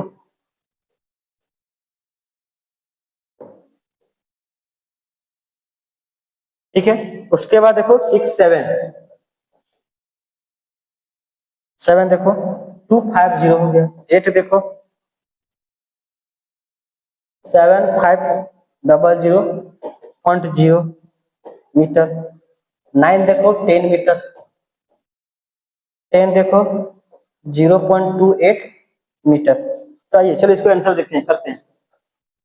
इसमें कितना होगा 1 2 3 4 5, यहाँ कितना होगा 5 सिग्निफिकेंट, क्योंकि जीरो इधर आता तो उसके बारे में करते हैं। देखो यहाँ कितना होगा, इसको जीरो को काउंट नहीं करते थे, ठीक है, तो केवल कितना होगा 3 सिग्निफिकेंट, यहाँ करते थे सारा सारा था नहीं 3 सिग्निफिकेंट। यहाँ देखो इसको जीरो काउंट करते थे तब जब इस पे डेसिमल रहेगा तब, अगर डेसिमल यहाँ नहीं था, पहले नहीं था, ठीक है, इसको नहीं था तो इसको काउंट नहीं करेंगे, तो 1 2 3 हो गया। इसमें कितना होगा 1 2 3 4 5, 4 हो गया, 1 2 3 4 होगा ना। यहाँ देखो ये कितना है 6 है, ठीक है, इसको कितना करेगा यार जीरो लिखो, जीरो लिखो, जीरो कितना हुआ 1 2 3, इसको 3 3 मल्टीप्लाई में 3 में एटलीस्ट कितना है 3, इसमें 3 सिग्निफिकेंट फिगर, ठीक है। इसमें कितना करेंगे, इसमें 2, इसमें कितना होगा 1 2 3 4 5 6, तो 6 हो गया 1 2 3 4 5 6, ठीक हो गया। यहाँ कितना हो गया 1 हो गया, यहाँ कितना होगा 2 होगा, ठीक है, क्लियर हो गया। चलो अब आइए देखिए, अच्छा ये क्वेश्चन पूछा था एनसीईआरटी में पूछा हुआ है, इसे देखो एग्जांपल लेते हैं, जैसे 5 मीटर और 5.0 मीटर और 5.00 मीटर में क्या डिफरेंस है, तो डिफरेंस बहुत है यार, क्योंकि जैसे जब नहीं पढ़े रहते सिग्निफिकेंट फिगर तो हम इसमें डिस्टिंग्विश नहीं कर सकते थे, लेकिन अभी कर सकते हैं। क्या कर सकते हैं, इसमें 1 सिग्निफिकेंट फिगर है, इसमें कितना है 2 सिग्निफिकेंट फिगर है, इसमें कितना है 3 सिग्निफिकेंट फिगर है, इस तरह से हम लोग कैलकुलेट कर लेंगे, ठीक है। तो इस तरह से सिग्निफिकेंट फिगर का आपका काम खत्म बनता है, ठीक है। अब आते हैं हम लोग राउंडिंग ऑफ पढ़ते हैं, क्या पढ़ते हैं आप, राउंडिंग ऑफ, ठीक है। चलो नहीं लॉ है ये, राउंडिंग ऑफ, चलो हटाओ कोई दिक्कत नहीं, राउंडिंग ऑफ पढ़ते हैं, चलो राउंडिंग ऑफ पढ़ते हैं, राउंडिंग ऑफ द नंबर्स, चलो फटाफट इसका नाम लिख लेते हैं, रूल रेगुलेशन, ठीक है। राउंडिंग ऑफ, राउंडिंग ऑफ देखिए क्या कहता है, सुनो हटाओ, राउंडिंग ऑफ रूल नंबर 1 बोलता है कि इफ, जैसे एग्जांपल लेते हैं, इसको एग्जांपल से समझ लेते हैं, चलो ठीक है, एग्जांपल से इसको समझ लेते हैं, ठीक है। जैसे 3 पॉइंट, यहाँ 2 8, यहाँ 5 हुआ, अगर बोल रहा है कि अगर देखो मान लो लास्ट नंबर को तुमको राउंडिंग ऑफ करना है, जैसे इस नंबर को करना है, इसको देख के, तो यहाँ क्या लिखेंगे राउंडिंग ऑफ, अगर कहीं 5 रहा तो इसके पीछे वाला अगर इवेन रहा, अगर पीछे वाला इवेन रहा, प्रेसिडिंग नंबर क्या रहेगा, अगर if 5 as a number, as a number, then we check the preceding number, ठीक है, प्रीसीडिंग नंबर को चेक करते हैं, ठीक है, तो चेक करते हैं, अगर इफ, यहाँ का ऑप्शन नंबर है if even as a number, then we write same as, जिस तरह से उसी तरह से लिखेंगे। इसका कितना होगा 3.28। अच्छा, दूसरा एग्जांपल मान लो कि 3 पॉइंट यहाँ 28 जगह में रहता 5, यहाँ 7 रहता, सॉरी यहाँ कितना रहता 7 रहता, 7 यहाँ पॉइंट यहाँ 5 रहता।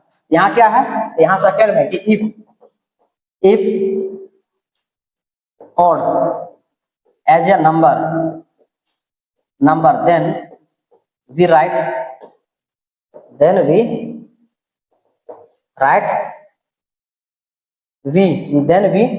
we add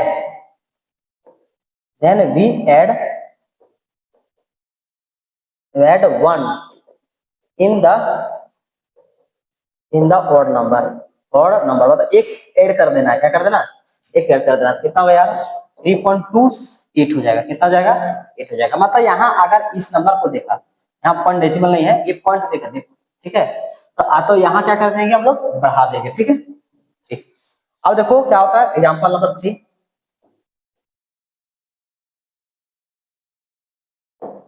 3 में बोलता है, अगर मान लो कि कोई एग्जांपल लेते हैं, जैसे एग्जांपल 82.3 8, ठीक है, इस नंबर को करना है।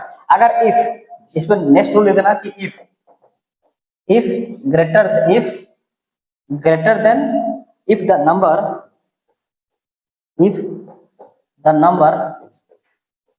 Is greater than 5, then we add 1 to the previous number पे ऐड कर देना। देखो कितना होगा 82.3, यहाँ 5 की जगह में कितना हो जाएगा 6 हो जाएगा, आधी रहेगा। तो अगर कम रहेगा वही बात, देखो फॉर एग्जांपल अगर मान लो कि 3.362, ठीक है, 0.8 और यहाँ 2 रहेगा, तो जस्ट का एज लिख देंगे कि if the number is less than 5 then we write same as, उस तरह से लिख देंगे। क्या कर दूंगा, उसी तरह लिख दूंगा। कितना होगा 362.8 हो जाएगा। इसमें कोई बढ़ाएंगे नहीं, जस्ट का 10 होगा, बस समझ आया। राउंडिंग अभी खत्म हो गया। अब जो हम लोग जो पढ़ेंगे लॉ ऑफ केमिकल कॉम्बिनेशन पढ़ेंगे। यही से आप लोग का क्लास 11 और थोड़ा क्लास आपका ये जो है 9th में लोग पढ़ चुके थे। लॉ ऑफ केमिकल कॉम्बिनेशन में पढ़ेंगे। आपके पास फर्स्ट जो है आपका देयर आर 5 मतलब केमिकल कॉम्बिनेशन हम लोग यहाँ पढ़ना है। जैसे फर्स्ट में जो है आप लोग को पढ़ना है लॉ ऑफ कंजर्वेशन ऑफ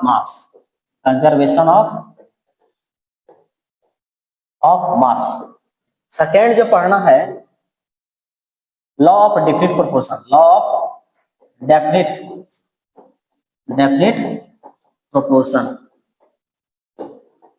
ठीक है। थर्ड जो पढ़ना है लॉ ऑफ मल्टीपल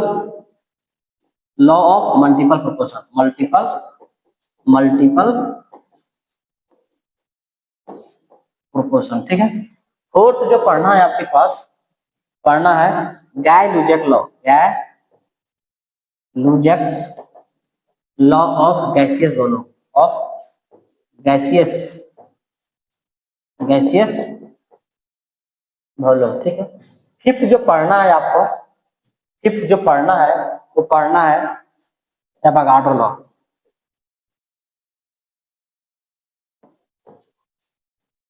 इस तरह से हम लोग को कंप्लीट करना है, ठीक है। Law of conservation of mass, law of different proportions, law of multiple proportions, Gay Lussac's law of gaseous volume और एवोगाड्रो लॉ। सो एक एक करके पढ़ते फटाफट, है ना। तो चलो अब फर्स्ट में लिखिए law of conservation of mass, law of conservation of मास, ठीक है। तो क्या होता है यहाँ बोलता है कि matter can neither be created nor be destroyed but it can be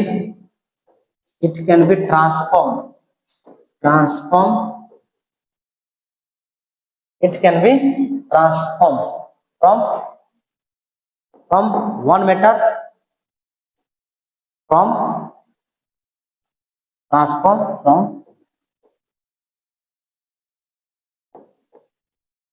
one matter to other. This law is called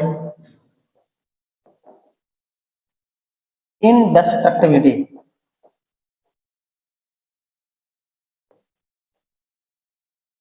इसको क्या बोलते हैं? इंडस्ट्रक्टिविटी। लॉ ऑफ इंडस्ट्रक्टिविटी होते हैं, क्या बोलते हैं? लॉ ऑफ इंडस्ट्रक्टिविटी, मतलब ये कभी विनाश नहीं होता है। यानी क्या होता है? मास ऑफ प्रोडक्ट जो होगा is equal to mass of reactant होगा, मतलब रिएक्टेंट, मतलब उल्टा लिखा मैंने, ठीक है। Mass of reactant is equal to mass of product. मतलब कोई भी इक्वेशन लिखते हैं तो मास ऑफ रिएक्टेंट, मतलब इधर इसको इधर करना चाहिए था, इसको इधर करना चाहिए था, ठीक है। तो कोई दिक्कत नहीं है, मास ऑफ रिएक्टेंट और मास ऑफ प्रोडक्ट क्या होना चाहिए? सेम होना चाहिए। बात समझ में आया? चलो इस पे क्वेश्चंस करते हैं, ठीक है। तो मतलब बोल रहा है कि कंजर्वेशन मतलब कंजर्व होता है यार, जो मास इधर होता है ना, लेकिन वॉल्यूम ऐसे कंजर्व होता है। जैसे बोलो कि 5 लीटर इधर आ तो 5 लीटर जरूरी नहीं कि इधर भी रहेगा, वैसा बात नहीं है। तो लॉ ऑफ कंजर्वेशन ऑफ मास होता है, ना ही वॉल्यूम होता है, ना ही मोल होता है, ठीक है। चलो इस पे क्वेश्चंस कर लेता हूँ। आओ तो एक क्वेश्चन मैं यहाँ रखा हूँ लिख के पहले, ठीक है। लिखा हुआ है if 6.3 gram of sodium hydrogen carbonate are added to 15 gram of acetic acid, ठीक है, solutions, the residue is found to be weight 18 grams. तो what is mass of CO2 released in the reactions. देखो solution मेरे पास, तो पहले देखो इस क्वेश्चन बनेगा तभी जब तुमको रिएक्शन आएगा तब, अदरवाइज नहीं बनने का है ये क्वेश्चन। जैसे एग्जांपल आपके पास क्या करना है? सोडियम हाइड्रोजन कार्बोनेट को रिएक्शन करना पड़ेगा एसिटिक एसिड के साथ। तो इसके साथ क्या होता है? अच्छा तुम ही सोचो, यहाँ एसिटिक एसिड है, यहाँ भैया यहाँ अच्छा कार्बोनेट है, कार्बोनेट पक्का कार्बन डाइऑक्साइड रिलीज करेगा, ठीक है। और यहाँ जो एसिटिक एसिड है वो क्या करेगा? एसिटिक आयन जरूर प्रोड्यूस करेगा और यहाँ कुछ कॉम्प्लेक्स बनाएगा। तो यहाँ क्या बनाएगा? CO2 बनाएगा। और क्या बन सकता है? अच्छा वाटर भी बन सकता है। क्या बन सकता है? वाटर भी बन सकता है। और plus acetate ion CH3 COO negative और यहाँ Na पॉजिटिव बन सकता है, मतलब एसिटिक एसिड। अब यहाँ क्या बोल रहा है कि द रेसिड्यू इज फॉर्म, मतलब ये क्या उड़ जाएगा, ये होगा, ये रेसिड्यू होगा, क्या होगा? ये रेसिड्यू होगा, रेसिड्यू होगा। अब क्या होगा? 18 ग्राम होगा मास ऑफ द CO2, 18 ग्राम है। ये कितना है? 18 ग्राम है। तो 6.3 मतलब ये कितना है? 6.3 ग्राम है। और ये कितना है? 18 ग्राम है, ठीक है। तो बोलता है रेसिड्यू कितना होगा? क्या होगा? द वेट 18 ग्राम, मतलब the residue is found to be, ये नहीं, सॉरी सॉरी सॉरी, ये नहीं है 18 ग्राम, ये है। तो पूछ रहा है कि भैया कितना मास ऑफ CO2 होगा। तो हम लोग पढ़ते हैं according to law of conservation of mass, according to law of conservation of mass, law of conservation of mass, mass of reactant, mass of reactant is equal to mass of product, mass of reactant is equal to mass of product. Mass कितना है देखो reactant में? 6.3 gram plus 15 ग्राम, ठीक है, is equal to कितना हुआ? 18 ग्राम। और उसको x ग्राम लेते, ठीक है। तो टोटल कितना हो गया? 13 और 6 कितना हो गया? 21.3 gram is equal to 18 gram plus x gram, ठीक है। इसको टोटल लीजिए, दीजिए। अच्छा इधर मैं कैलकुलेशन कर लेता हूँ, ठीक है। यहाँ देखो इधर करेंगे x, तो कितना होगा? 21.3 माइनस 18 ग्राम, तो कितना हो जाएगा? x is equal to 3.3 gram, ये रहा आंसर। मतलब आपका residue, the mass of the residue of carbon dioxide, the mass of the carbon dioxide is equal to कितना हुआ? 3.3 ग्राम। इसे लिख सकते हैं the mass of the carbon dioxide, mass of CO2 is release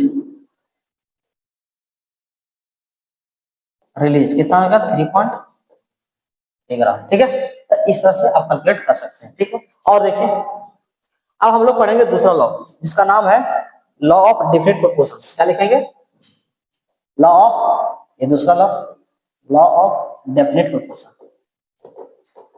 definite proportion, ठीक है। Different proportion देखो ये क्या बोलता है, जैसे एग्जांपल समझो कि दुनिया से कहीं, अब एक मैं एक लिखूंगा, ठीक है, इसको मैं लिखता हूँ थोड़ा स्टेटमेंट अच्छा तरह से, ठीक है। वैसे लिखेंगे तो फिर क्या होगा? प्रॉब्लम होगा। तो बहुत अच्छा तरह से मैं इसका बेहतरीन से मैं स्टेटमेंट इसका लिखता हूँ।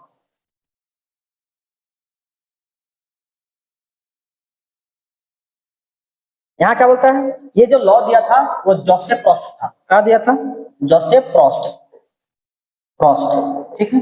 अच्छा, ये क्या बोलता है? According to this law, statement लिखिए, अकॉर्डिंग टू दिस लॉ, फटाफट लिखो भाई, ठीक है। देखो, a given compound, a given compound always contains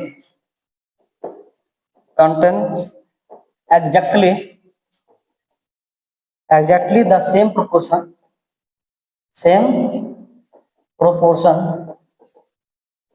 of element by weight। सब कुछ एग्जाम्पल्स है, समझिए, उसके बाद हम लोग पढ़ेंगे, ठीक है।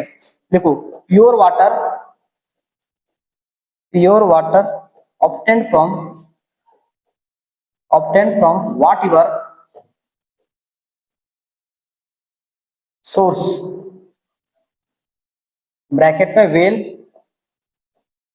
रिवर, लेक और सी, ठीक है, और एनी कंट्री, कोई भी कंट्री से, कंट्री जैसे मान लो रसिया हो गया, इंडिया हो गया, युगांडा हो गया, केन्या हो गया, इंडिया हो गया, युगांडा हो गया। हम भी युगांडा जैसा लग रहा है क्या रे? नहीं, मैं युगांडा जैसा नहीं हूँ यार, मैं एक्चुअल में इंडियन हूँ। Always be made, always to made up of only hydrogen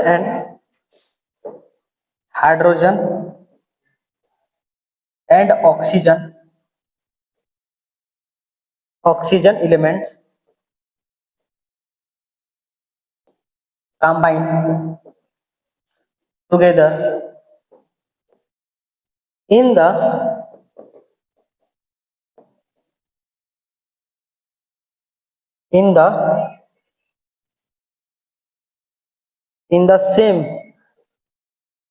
same ratio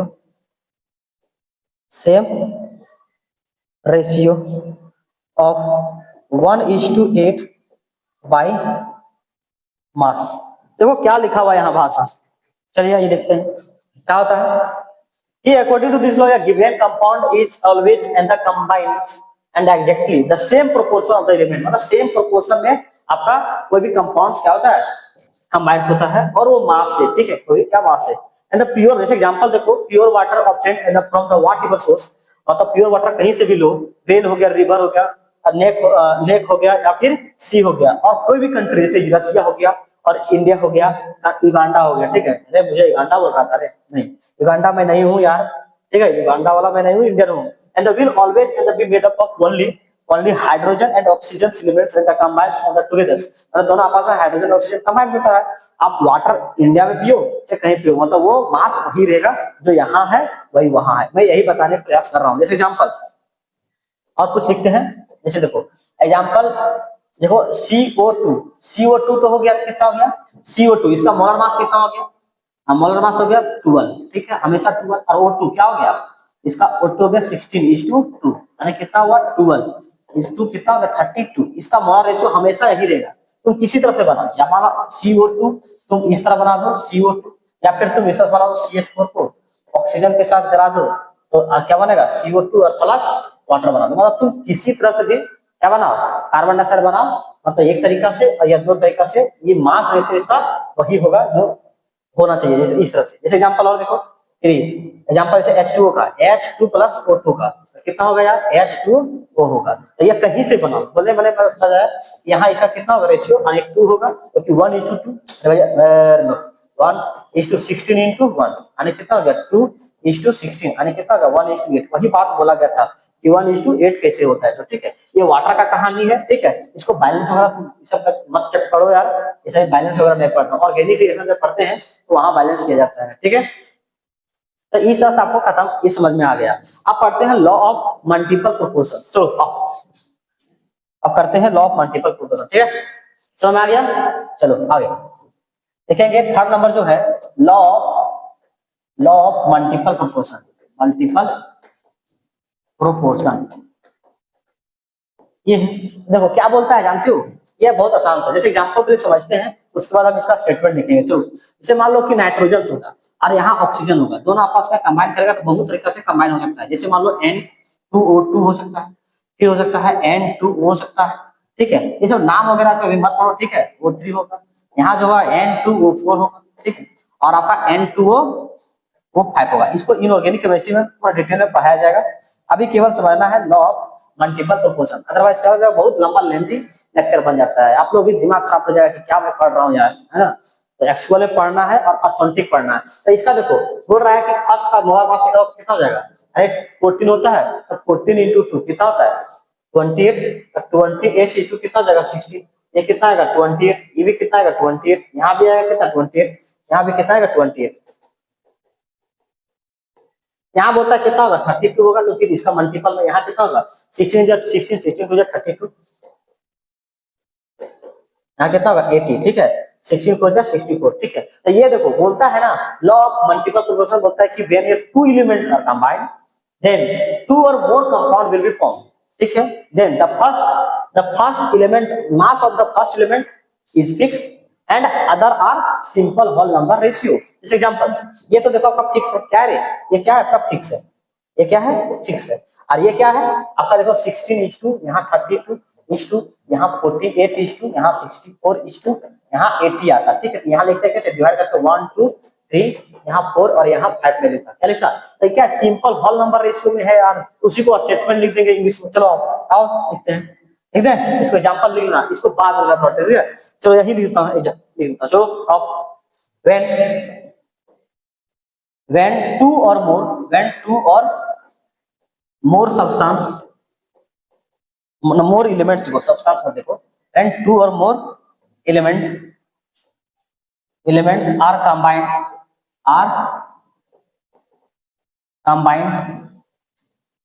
then more than combined and, यहाँ देन मत लिखो एंड लिखो, ठीक है। And more than two compound are formed। क्या बोलता है कि when two or more elements are combined and form, ऐसे यहाँ फॉर्म लिखो, formed more than two or more than two compounds, ठीक है। तो भैया क्या क्या मैंने सेंटेंस दिया, सेंटेंस में गलती है। when two or more elements are combined and produce two or more लिखो इसे, two or more, इसको combined and two or more compound are formed। when two or more elements are combined and two or more compounds are formed, then the first element, the mass of the first element, then the mass of first elements are fixed and mass of other element are in simple whole number ratio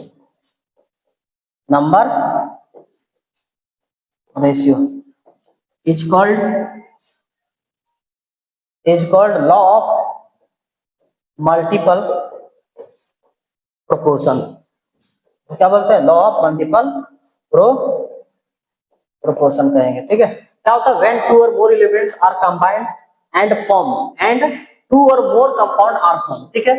then the sum mass of the first element are fixed and mass of the other elements are in simple whole number ratio is called law of multiple proportion। समझ में आ गया दोस्तों, ठीक है। और जैसे example और इसका ले सकते हैं, चलो और लेता हूं, ठीक।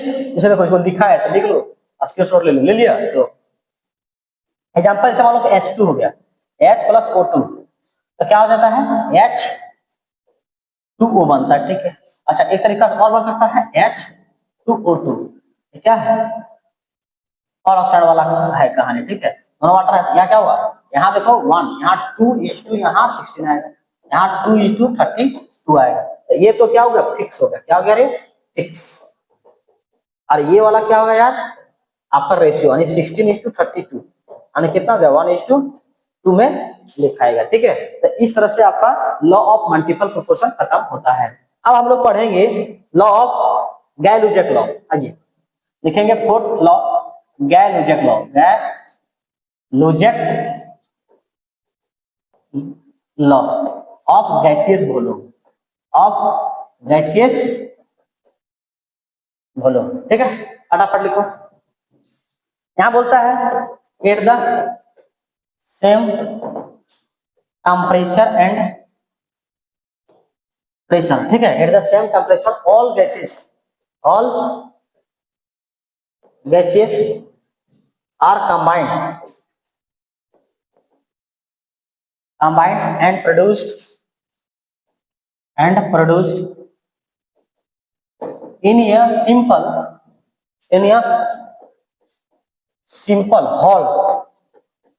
whole number ratio, simple whole number ratio, ठीक है। Simple number whole number ratio by volume, ठीक है। यहाँ वॉल्यूम देखो यहाँ होता है। अच्छा देखो हम लोग ना लॉ ऑफ कंजर्वेशन ऑफ मास पढ़े थे यार, लेकिन law of conservation of volume नहीं होता है। यहाँ लिख दो लॉ ऑफ कंजर्वेशन ऑफ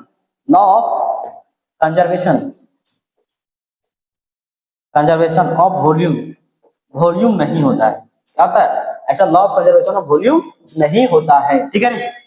समझ गया, मतलब लॉ ऑफ कंजर्वेशन ऑफ मास होता है। क्या होता है, लॉ ऑफ कंजर्वेशन ऑफ मास होता है, मतलब मास ऑफ रिएक्टेंट, और वो बात होगा यहाँ लॉ, ऐसा बात नहीं होगा, यहाँ मास होता है, ठीक है। अच्छा law of conservation of moles भी नहीं होता है, ऐसा बात नहीं होता है। ऑफ मोल्स भी ऐसा बात नहीं कहता है, ठीक है। आपको जब मोल कंसेप्ट बताएंगे तो इसको आपको समझ में आएगा, ठीक है। लेकिन ये होता है law of conservation of volume नहीं होता है, लॉ ऑफ मास होता है, law of conservation of moles नहीं होता है। इसको लिखो यार, लिखो, ले लिया, चलो आगे। इसको समझते हैं, और ये भी तो कहाँ समझे, कहीं लिखे हैं। आओ जैसे एग्जांपल समझते हैं, जैसे भाई मेरे दोस्तों, जैसे मान लो कोई रिएक्शन लिखे, मान लो N2 प्लस H2, ठीक है। और ये रिएक्शन करके बनाया, क्या बनाया, NH3। इसको बैलेंस करो यार, क्या करो, बैलेंस करो। यहाँ कितना 2 नाइट्रोजन, यहाँ कितना 2, तो यहाँ 2 करेंगे। यहाँ हाइड्रोजन कितना 2, यहाँ 3 to the 6, तो यहाँ कितना पड़ेगा 3 to the 6 हो जाएगा। मतलब कहने का मतलब हुआ कि ये 1 लीटर रहेगा, और ये कितना रहेगा 3 लीटर रहेगा, तो ये कितना बनेगा 2 लीटर। देखो मास में क्या होता था, इधर का जोड़ते थे वही इतना होता है। देखो यहाँ 2 लीटर इधर इस कक्षा में है, और इधर कितना है 4 लीटर है, तो दोनों आपस में क्या हुआ, law of conservation of volume नहीं होता, ठीक है दोस्तों। जैसे यहाँ देखो भैया, मैंने कैसे लिख दिया सर, आप कैसे लिख दिए 1 लीटर, तो भैया यहाँ स्टोइकियोमेट्रिक कोएफिशिएंट कितना है, जैसे आगे जाके पढ़ेंगे, लेकिन फिर भी यहाँ जान लो कि यहाँ 1 था इसलिए 1 लिख दिया, यहाँ 3 है तो 3 लिख दिया, यहाँ 2 है तो यहाँ 2 लिख दिया, ठीक है। मतलब इस तरह से होगा। जैसे मान लो और लिख सकते हैं, जैसे मान लो 100 ml इसको लिखा, ठीक है, तो ये क्या हुआ, सिंपल होल नंबर, मतलब तुम कहीं जितना भी लो, ठीक है। जैसे और लेते हैं इसको 300 तुमको लेना पड़ेगा, कितना लेना पड़ेगा 300 ml से ही लेना पड़ेगा, तब जाके आपका क्या होगा 200 ml आपको कितना मिलेगा, NH3 मिलने को मिलेगा, ठीक है, ml में, है ना, ml में। तो मतलब इसका रेशियो तुम जैसे किसी तरह से तुम बनाओ, चाहे किसी तरह से बनाओ, यहाँ क्या आएगा 1:3:2 आएगा, हमेशा यही आएगा। देखो इसको भी आएगा 1:2:3 आएगा। इसको देखो ना यार, देखो 100 × 300 × 200, इसको करोगे तो क्या आएगा, यही वाला आएगा कि नहीं आएगा, ठीक है। समझ, और एग्जांपल दे सर, अभी समझ रहे हैं सर, लो समझाते हैं आप। दूसरा नंबर, जैसे मान लो H2 प्लस यानी Cl2, क्या बनेगा HCl, यहाँ कितना हुआ 2 2, तो यहाँ भी 2 कर देंगे, ठीक है। जैसे मान लो कि यहाँ मतलब समझ रहा है कि यहाँ 1 लीटर है, यहाँ 1 लीटर, यहाँ 2 लीटर ही बनेगा, बात समझ रहा है। अच्छा मान लो कि यहाँ 2 ग्राम होगा, तो यहाँ कितना होगा 2 ग्राम होगा, और यहाँ भी 2 ग्राम बनेगा, बात समझ रहा है। मतलब यहाँ कहने का सेंस बनाइए कि 2 ग्राम ऑफ H2 लेना पड़ेगा और 2 ग्राम ऑफ Cl2 लेना पड़ेगा, और यहाँ जो बनेगा वो 2 ग्राम ऑफ HCl बनेगा, दोनों सेम नहीं है, बातें नहीं है। और ये देखो मतलब लॉ ऑफ कंजर्वेशन ऑफ मास तो यहाँ फॉलो करेगा, मास के समय में फॉलो करेगा, ठीक है। लेकिन मास वाला मत लिखो, हम लोग वैल्यू वाला लिखेंगे, क्या लिखेंगे, यहाँ जो बताता है वो वॉल्यूम वाला बताता है, ठीक है। यहाँ लिखेंगे 200 ml लेते हैं, 200 ml लेते हैं, ठीक है, और यहाँ लिखेंगे 200 ml, समझ आया दोस्त। अब 200 ml मान लो, यहाँ हमेशा क्या आएगा, यहाँ कितना आएगा 400 ml होगा, सॉरी बता दिया तो उसमें गलती। 200 ml 200 आपका हो गया, ठीक है। तो इसका रेशियो हमेशा 1:1:2 ही आएगा, इस तरह से आएगा, समझ रहे। यहाँ भी कितना आएगा 1:2 1:1:2 इस तरह से हमेशा रेशियो आएगा। तो चाहे जो भी रेशियो लो वही आता है। जैसे मान लो एग्जांपल्स और लेते हैं, चलो जैसे मान लो थर्ड एग्जांपल्स H2, इसमें बहुत कंफ्यूजन होता है यार, जब मैं पढ़ाई कर रहा था तो मुझे भी समझ में नहीं आ रहा था, नहीं कोई ढंग से पढ़ाया था, केवल डेफिनेशन ही लिखा था। यहाँ 2 से तो यहाँ 2 हो गया, तो यहाँ 2 तो यहाँ 2 हो गया, यहाँ माइनस हो गया, यहाँ क्या क्या लगेगा, यहाँ मान लो कि यहाँ 400 ml लिखा है, तो यहाँ कितना पड़ेगा, यहाँ 2 है, इसका हाफ होगा, 2 से डिवाइड करना पड़ेगा, तो यहाँ कितना होगा 200 ml लगेगा। और यहाँ कितना लगेगा 2 है, यहाँ 400, तो यहाँ कितना पड़ेगा 400 ml लगेगा, ठीक है।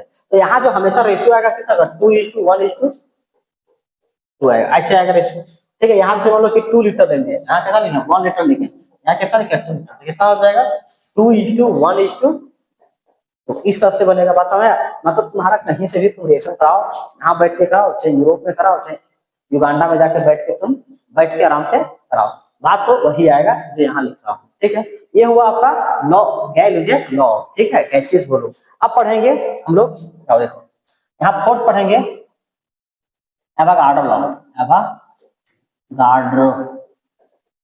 एवोगाड्रोज लॉ, ठीक है। एवोगाड्रो बोलता है एट द सेम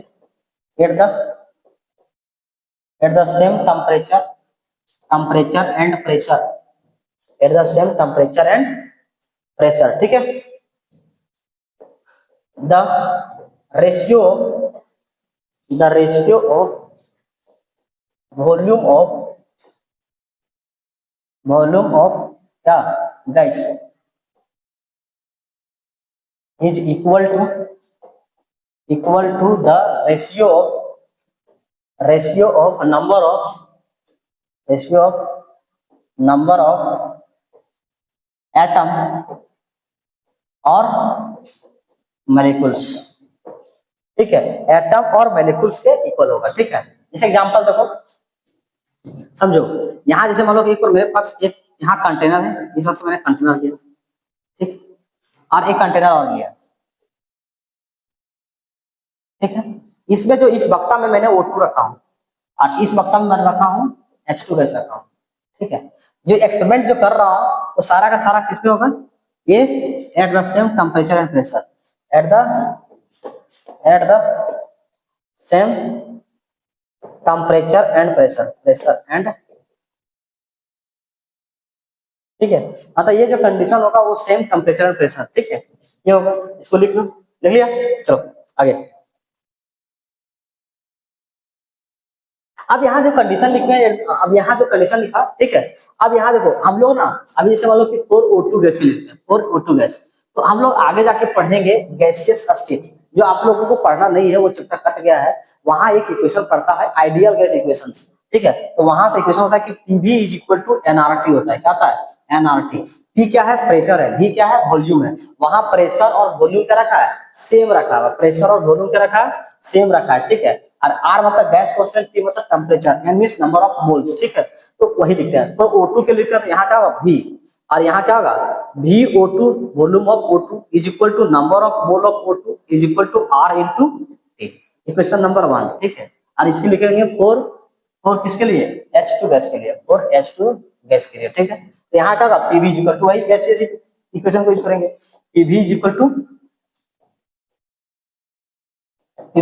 nRT होगा, यानी क्या होगा PVH2 is equal to NH2 और यहाँ RT होगा, ठीक है। अब देखो दोनों इक्वेशन को मैंने डिवाइड करता हूँ, dividing equation 1 and 2, dividing equations 1 and 2 we get, ठीक है। यहाँ क्या होगा PVO2 by PVH2 is equal to NO2 RT by NH2 into RT। अब यहाँ क्या होगा, सब कट जाएगा क्योंकि सब मैंने कंडीशन सेम ले लिखा, प्रेशर एंड टेम्परेचर इक्वल होता था, इसीलिए दोनों गैस इक्वेशन तो इक्वल ही होता है। यहाँ क्या होगा volume of O2 by volume of H2 is equal to number of O2 by number of H2, ठीक है। इस तरह से हम लोग लेते हैं, ठीक है, ठीक है दोस्तों। हिस्सा लेता है। तो मैंने क्या बताया था कि जो वॉल्यूम ऑफ गैस है वो क्या होता है, नंबर मतलब मोल्स का इक्वल होता है और मोलिक्यूल्स के भी इक्वल होता है। वहां आप डिफरेंशियल में लिख सकते हैं मोल्स भी लिख सकते हैं, मोल्स भी लिख सकते हैं, मोल मोलिक्यूल्स एंड मोल्स, और मोल्स भी लिख सकते हैं, ठीक है। तो लिख लीजिए। चलो और देखते हैं, जैसे इसको और कंप्लीट करते हैं। जैसे मान लो कि यहाँ देखो, अच्छा मोलिक्यूल्स देखेंगे, molecules of O2 are by molecules of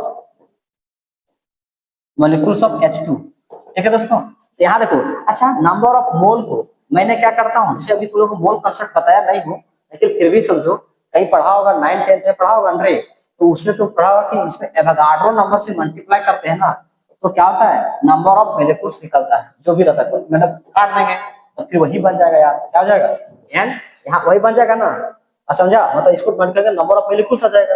और इसको क्या करेंगे, अब ये वाला चीज था क्या, VO2 और यहाँ VH2, जैसे पहले वाला में लिखे थे वही इक्वल है, मतलब तीनों आपस में क्या हो गया, इक्वल हो गया, जो मैंने लिखा था वही लिखा था। इसी को बोलते हैं एवोगाड्रो लॉ। एवोगाड्रो लॉ समझ में आ गया। अब हम लोग जो छोटा सा टॉपिक पढ़ेंगे, देखो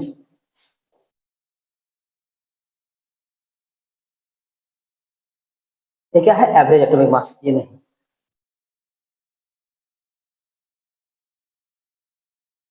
राउंडिंग ऑफ, ये भी नहीं पढ़ेंगे यार,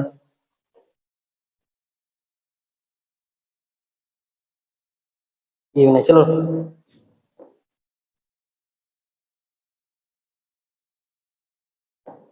अब हम लोग को पढ़ना है एटॉमिक मास। देखो ये बहुत इंपॉर्टेंट होता है, एटॉमिक मास। एटॉमिक मास बहुत छोटा टॉपिक है लेकिन बहुत ही इंपॉर्टेंट है यार, ठीक है। चलो, एटॉमिक मास जो होता है आपका, क्या होता है, एटॉमिक मास कैसे डिफाइन करोगे, atomic mass can be expressed in the term of in the in the term of कैसे, how many times, how many times of how many time how many times of atoms are heavier than heavier heavier than the element of than the element of carbon carbon C12। मतलब होता है कि कोई भी मास, atomic mass को अगर तुम चाहते हो कि कोई भी एटॉमिक मास को तुम चाहते हो, जैसे हाइड्रोजन का, तो हाइड्रोजन का मास तभी निकाल पाओगे कि कार्बन का 1/12 से उसका 1/12 करना पड़ेगा, जो मास होता है उसका, ठीक है, उसको, और उससे कितना हैवियर है, तो उसी को बोलते हैं एटॉमिक मास, ठीक है। अगर एटॉमिक मास लिखेंगे तो ऐसे करके लिखेंगे, एटॉमिक मास निकालना होगा तो मास of atom by 1/12 of mass of carbon C12 carbon C12, मतलब इसका होता है, मतलब इससे निकालते हैं। तो मतलब समझ में आया आपको कि भैया कि कोई भी एटॉमिक मास को कैलकुलेट करने के लिए हम लोग क्या करेंगे कि कोई भी एटम का उसका 1/12 से कितना हैवियर है, तो उसी को मैंने क्या बोलता हूँ, एटॉमिक मास कहता हूँ। ये आपका एटॉमिक मास हो गया, ठीक है। इसको एटॉमिक मास को मैंने AMU में एक्सप्रेस करते हैं, ठीक है। क्या करते हैं, 1 AMU, कोई पूछता है कि what is 1 AMU, atomic mass क्या होता है कि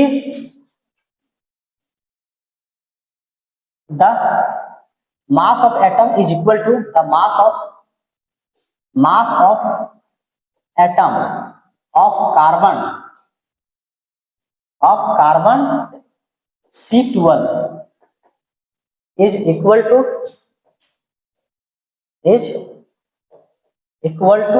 1 AMU। इसको क्या कहते हैं, AMU कहते हैं। मास ऑफ द एटम को क्या बोलते हैं, 1/12 पार्ट को ही AMU कहते हैं, ठीक है। ऐसे लिखेंगे, the mass of atom of carbon C12 is equal to AMU, ठीक है, मतलब ये होता है। अच्छा, इसका मास क्या होता है, AMU जो होता है वो क्या होता है, 1.6 इंटू 10⁻⁻24 ग्राम होता है, ठीक है दोस्तों, ये होता है। इस तरह से आपका इधर मंत्र कंप्लीट होता है। इसको दिमाग में रखेंगे, पूछता है कभी कभी एग्जाम में कि 1 AMU इक्वल टू कितना, मास होता है, तो ये दिमाग में रखना। अब हम लोग को पढ़ना है, जैसे देखो इसको, अब हम लोग लिखेंगे एवरेज एटॉमिक मास, क्या लिखेंगे? Average atomic atomic mass. Average atomic mass कैसे होता है? जैसे इसको हम लोग एक एग्जांपल के तौर पे समझते हैं, जैसे कार्बन पे मतलब है क्लोरीन का, क्लोरीन जो होता है एक 35 होता है, ठीक है, अरे क्लोरीन जो होता है आपके पास 37 होता है, इसका मास नंबर, ठीक है। इसका नेचुरल अबंडेंस मतलब natural abundance, natural abundance, abundance, ठीक है। ऐसे percent natural abundance, percentage natural abundance, ठीक है। अब देखो इसमें इसका कितना होता है, इसका 75% पाया जाता है नेचर में, और ये कितना होता है? 25% पाया जाता है, ठीक है। अब इतना पाया जाता है तो क्या होगा? हाँ, इसको निकालते हैं कैसे average atomic mass?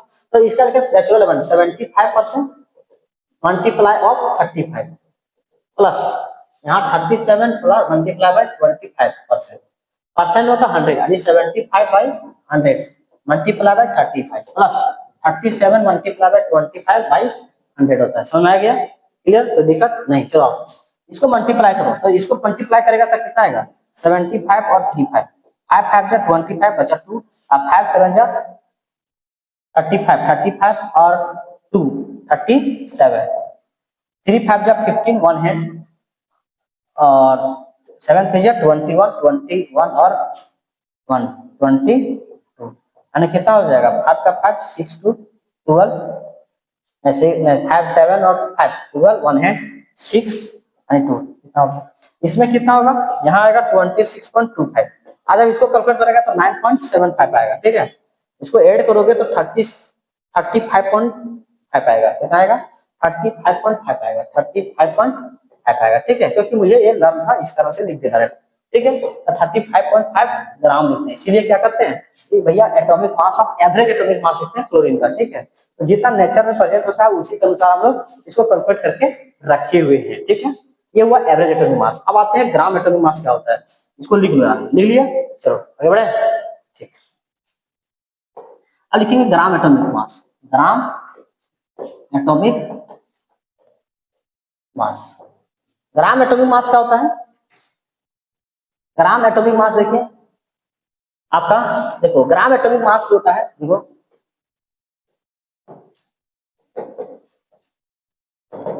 Atomic mass,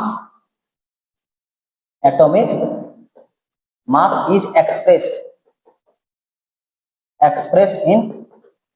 in gram, is called gram atomic mass. मतलब जैसे कोई भी एटॉमिक मास इतना मान लो निकाला था, जैसे मान लो कि हम लोग सोडियम था, सोडियम का एटॉमिक मास होता है 23.5 मतलब 23 ग्राम, तो वही हो गया इसका ग्राम एटॉमिक मास।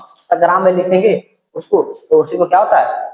उसको ग्राम एटॉमिक मास बोलेंगे, ठीक है। अब पढ़ते हैं हम लोग मोलिकुलर मास, आइए मोलिकुलर मास क्या होता है? मोलिकुलर मास मतलब मोलिकुलर का सम, लिखेंगे the sum of all sum of mass of all element, sum of mass of all element in the molecules, in the molecules is called molecular mass, is called molecular mass। जैसे example मान लो HCl का लेते हैं, इसका molar mass कितना होगा? जैसे molecular मास, तो इसका मोलर मास कितना होगा? 1 इंटू एक ही है 1 प्लस इसका कितना होता है? 30.5 इंटू 1 एक ही है, इसीलिए इसको करेगा कितना? 1 प्लस 35.5 यानी कितना जाएगा? 36.5 ग्राम होगा, ठीक है HCl का। एग्जांपल 1, एग्जांपल नंबर 2 जैसे H2O का, H2O कितना हो गया? यहाँ हो गया नंबर ऑफ 2 कितना? 2 इंटू इसका मोलर मास 1 होता है, यानी कितना होगा? कितना? 1 इंटू 16 यानी कितना हो जाएगा? फटा मिला के यहाँ 2 प्लस यानी 16 यानी कितना हो गया? 18 ग्राम पर मोल, ठीक है। पर मोल लिखो यार, पर मोल। 3 जैसे एग्जांपल है, जैसे मान लो कि C6H12O6 ग्लूकोज का, ठीक है, तो कितना होगा? 6 इंटू कितना है? इसका मोलर मास 12 प्लस यहाँ कितना? 12 इंटू इसका मोलर मास 1 यानी कितना होगा? 6 प्लस इन मल्टीप्लाई बाय 16 कितना हो गया? 12 6 72 प्लस 12 प्लस कितना होता है? अच्छा ये वाला कहाँ से गया, ठीक है। और यहाँ 96, टोटल मिला के करोगे तो कितना जाएगा 180 पर मोल। इस तरह से आप कैलकुलेट करेंगे। आपका होमवर्क ये है कि सुक्रोज का करेंगे और सी OLN, इसका आंसर आएगा आपका 342 ग्राम पर मोल। आप लोग करिएगा, ठीक है। और देखिए जैसे फैक्ट आपका NH2 CONH2, इसका कितना होता है बताइए। इसका देखो 14, इसको लिखेंगे कितना बस 14, यहाँ देखो इसका तब 14 मल्टीप्लाई बाय 2, क्योंकि 2 ऑक्सीजन नाइट्रोजन है, ऑक्सीजन कितना 4 है, हाइड्रोजन कितना है 4 है, कितना होगा 4 into 1 प्लस कार्बन कितना हो गया 12 into 1 प्लस 16 into 1, यानी कितना हो गया 28 प्लस यहाँ 4 प्लस 12 और प्लस 16 और 4 कितना हो गया 7, यहाँ 30 34 40, यानी कितना होगा 60 ग्राम पर मोल। आप लिख लीजिएगा, ठीक है, देख लीजिए, ठीक है। इस तरह से हम लोग क्या करेंगे, मोलिकुलर मास को कंप्लीट कर लेंगे, ठीक है। अच्छा, एक आप लोग का टॉपिक बचता हुआ है, एक है इंपेरिकल। अभी देखते हैं टाइम कितना हुआ यार, उसके अनुसार हम बता देता हूँ। अगर टाइम कुछ बता होगा तो बता ही देता हूँ। चलो बता ही देता हूँ। चलो इंपेरिकल फार्मूला, अब लिखिए इंपेरिकल फार्मूला। इंपेरिकल फार्मूला कैसे करते हैं, तो कुछ जैसे फार्मूला है, जैसे molecular mass, vapour density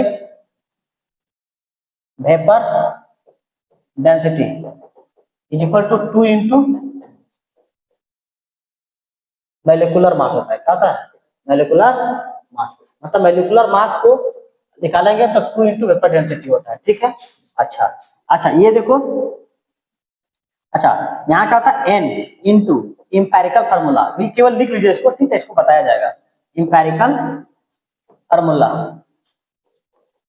formula ठीक है, इज इक्वल टू क्या होता है मोलिकुलर फार्मूला, ये भी इंपॉर्टेंट है, ठीक है। मोलिकुलर फार्मूला मोलिकुलर मास, ठीक है, कोई दिक्कत नहीं, मोलिकुलर मास इसको आप लिख लीजिए, ठीक है, दोनों को लिख लीजिए, ठीक है। उसके बाद अभी बताता हूँ जैसे क्वेश्चंस, मैं क्वेश्चंस लिखता हूँ, चल लिख के रखा था, देखो तो ये क्या है, ग्राम एटॉमिक मास पढ़ा दिया मैंने, ये पढ़ा दिया इंपेरिकल। चलो क्वेश्चंस यहाँ है, आइए। Determine the molecular formula of an oxide of irons in which the mass percentage of the irons and oxygens are 69.9% and 30.1% respectively, given that the molar mass of the oxide is 59। इतना देखो, इसको बनाने से पहले देखो मैं दो तरीके से बताऊंगा यार, क्योंकि अगर मोलर मास दिया रहेगा ना तो बहुत सिंपलेस्ट है बनाना, ठीक है। अगर मोलर मास आदि दे दिएगा तो बहुत आसान प्रवाह से इसे बना सकते हैं, ठीक है। अगर नहीं देता है तो उसका दूसरा मेथड से बनाएंगे, ठीक है। तो आइए इसको शॉर्टकट बनाते हैं। वो मतलब जो मेथड बताऊंगा वो तो सब क्वेश्चन बन जाएगा, चाहे जो भी हो, ठीक है। आओ, जो क्या करते हैं, जैसे मान लो कि परसेंटेज ऑफ हम लोग को Fe निकालना है, Fe हमको दिया हुआ है, तो Fe का जैसे देखो मोलर मास हम लोग को यहाँ नहीं दिया हुआ है, लेकिन इसका होता है 55.8 होता है, कितना होता है 55.8 होता है, ठीक है। और मानते हैं चलो भैया x होगा, ठीक है, कितना भी मल्टीप्लाई होगा कितना Fe होगा, इसमें फार्मूला में Fe2 भी हो सकता है ना, Fe3 क्या है हमको पता नहीं है, लेकिन मैं अभी x ले लिया हूँ x, ठीक है। और बाई यहाँ इसका मोलर मास लेना 1/6 मल्टीप्लाई बाय 100, ठीक है, इसको लिखेंगे परसेंट, और इक्वल टू यहाँ क्या होगा आपके पास, ये क्या 69, कितना हो जाएगा 69.9% होगा।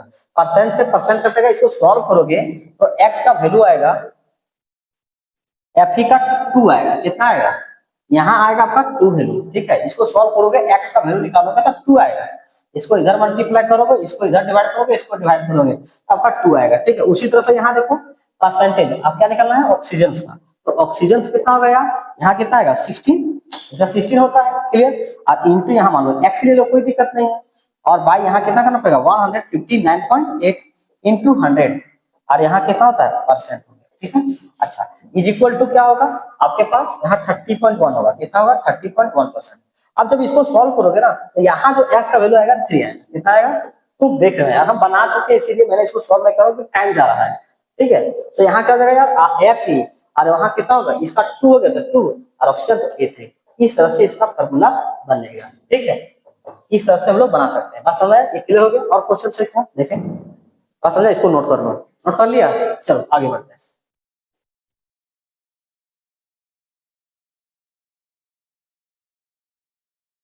नहीं, अब नहीं है, ठीक है। चलो अब इसको आगे देखते हैं और क्वेश्चन एक कर लेते हैं। अच्छा इसी क्वेश्चन को था, कहा था मेरे पास, ये क्वेश्चन को दूसरा मेथड से बना सकते थे यार, क्या बना सकते थे, दूसरा मेथड से।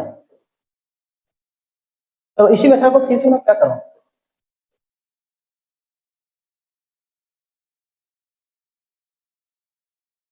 चलो क्वेश्चन से हट गया, चलो कोई दिक्कत नहीं। चलो इसी क्वेश्चन को मैं फिर से मेथड बना देता हूँ अलग से। चलो मेरे पास क्वेश्चन है, रुको, चलो जैसे मेरे पास क्वेश्चंस वही था।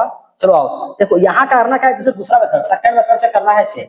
मैं थोड़ा इस कैलकुलेशन से बचने के लिए मैं तुरंत तुरंत बना दे रहा हूँ। एलिमेंट यहाँ लिखना होगा, एलिमेंट यहाँ क्या लिखना पड़ेगा, सिंबल लिखना पड़ेगा, ठीक है। और यहाँ आपके पास परसेंटेज बाई मास लिखना पड़ेगा, मतलब कितना मास है, परसेंटेज है सो, ठीक है। उसके बाद एटॉमिक मास, कितना एटॉमिक मास है, ठीक है, एटॉमिक मास।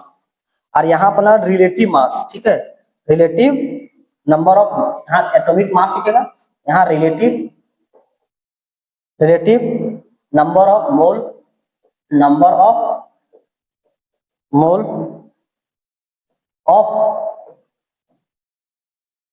एलिमेंट लिखेंगे, यहाँ लिखेंगे सिंपलेस्ट, सिंपल मोलर रेशियो लिखेंगे, सिंपल मोलर रेशियो कहेंगे। थोड़ा इसको इधर कर लेता हूं, और यहाँ लिखेंगे यार हॉल नंबर रेशियो, मतलब इसको क्या करना है, हॉल नंबर रेशियो। इस तरह से था आपके पास, यहाँ देखिए कितना था, इसका सिंबल था Fe था, आपके पास ऑक्सीजन, जो जो बचेगा वो लिख देना है। यहाँ लिखना है सिंबल हो गया, एलिमेंट लिखना है आयरन जो भी है, इसको लिख दो, इसको हटा देता, हटा दो, एलिमेंट से लिख रहा था, सिंबल को लिखा, सिंबल क्या है, Fe है, यहाँ क्या ऑक्सीजन है, यहाँ कितना है 16.9 है, और आपके पास 30.1 है, ठीक है। यहाँ कितना दिया है मोलर मास, इसका लर्न करना पड़ेगा यार, जो भी कंपाउंड को देगा उसको दिमाग में रखना पड़ेगा, और इसका 16 होता है। अब यहाँ रिलेटिव मास करोगे ना, तो यहाँ देखो 55.85, ठीक है, नहीं इतना देखो रिलेटिव होता है ना, तो रिलेटिव क्या जानते हो, जितना तुम्हारे पास मास परसेंट दिया जाएगा, मतलब 69.9% दिया हुआ, इसका 5.5, मतलब ये देखो लाइन ऐसे करके चलेगा, ठीक है, ठीक 5.885, ठीक है। इसको करोगे तो कितना आएगा 1.25 आएगा, ठीक है। और अच्छा यहाँ 30.1 डिवाइड बाई 16, इसको करोगे तो 1.88 आएगा, ठीक है। तो ये तो आगे नंबर, अगर कहीं एक्चुअल में नंबर आता तो यही तो बन जाता, नहीं आया तो क्या करोगे 1.25 को, और इसको ना तो यहाँ में से सबसे छोटा नंबर है उससे डिवाइड कर देना, तो कितना आया यार 1 आएगा।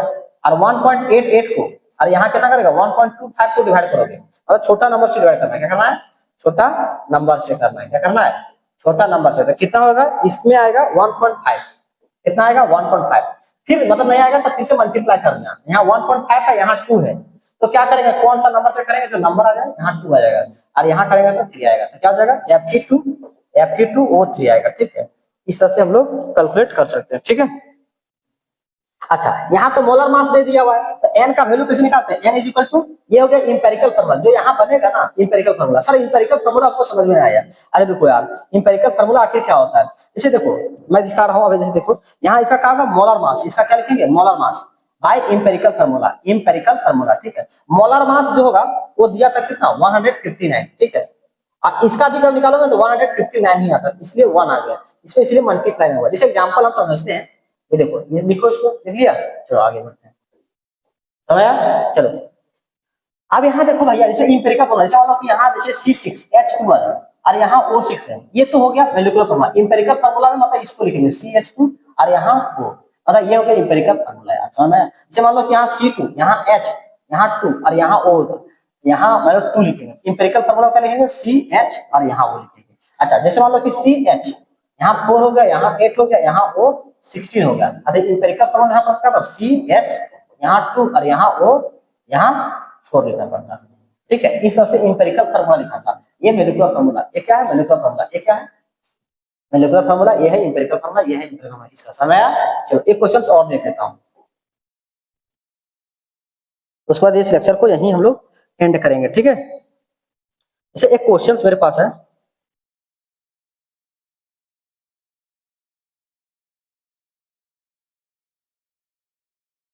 चलिए को कैलकुलेट, कैलकुलेट empirical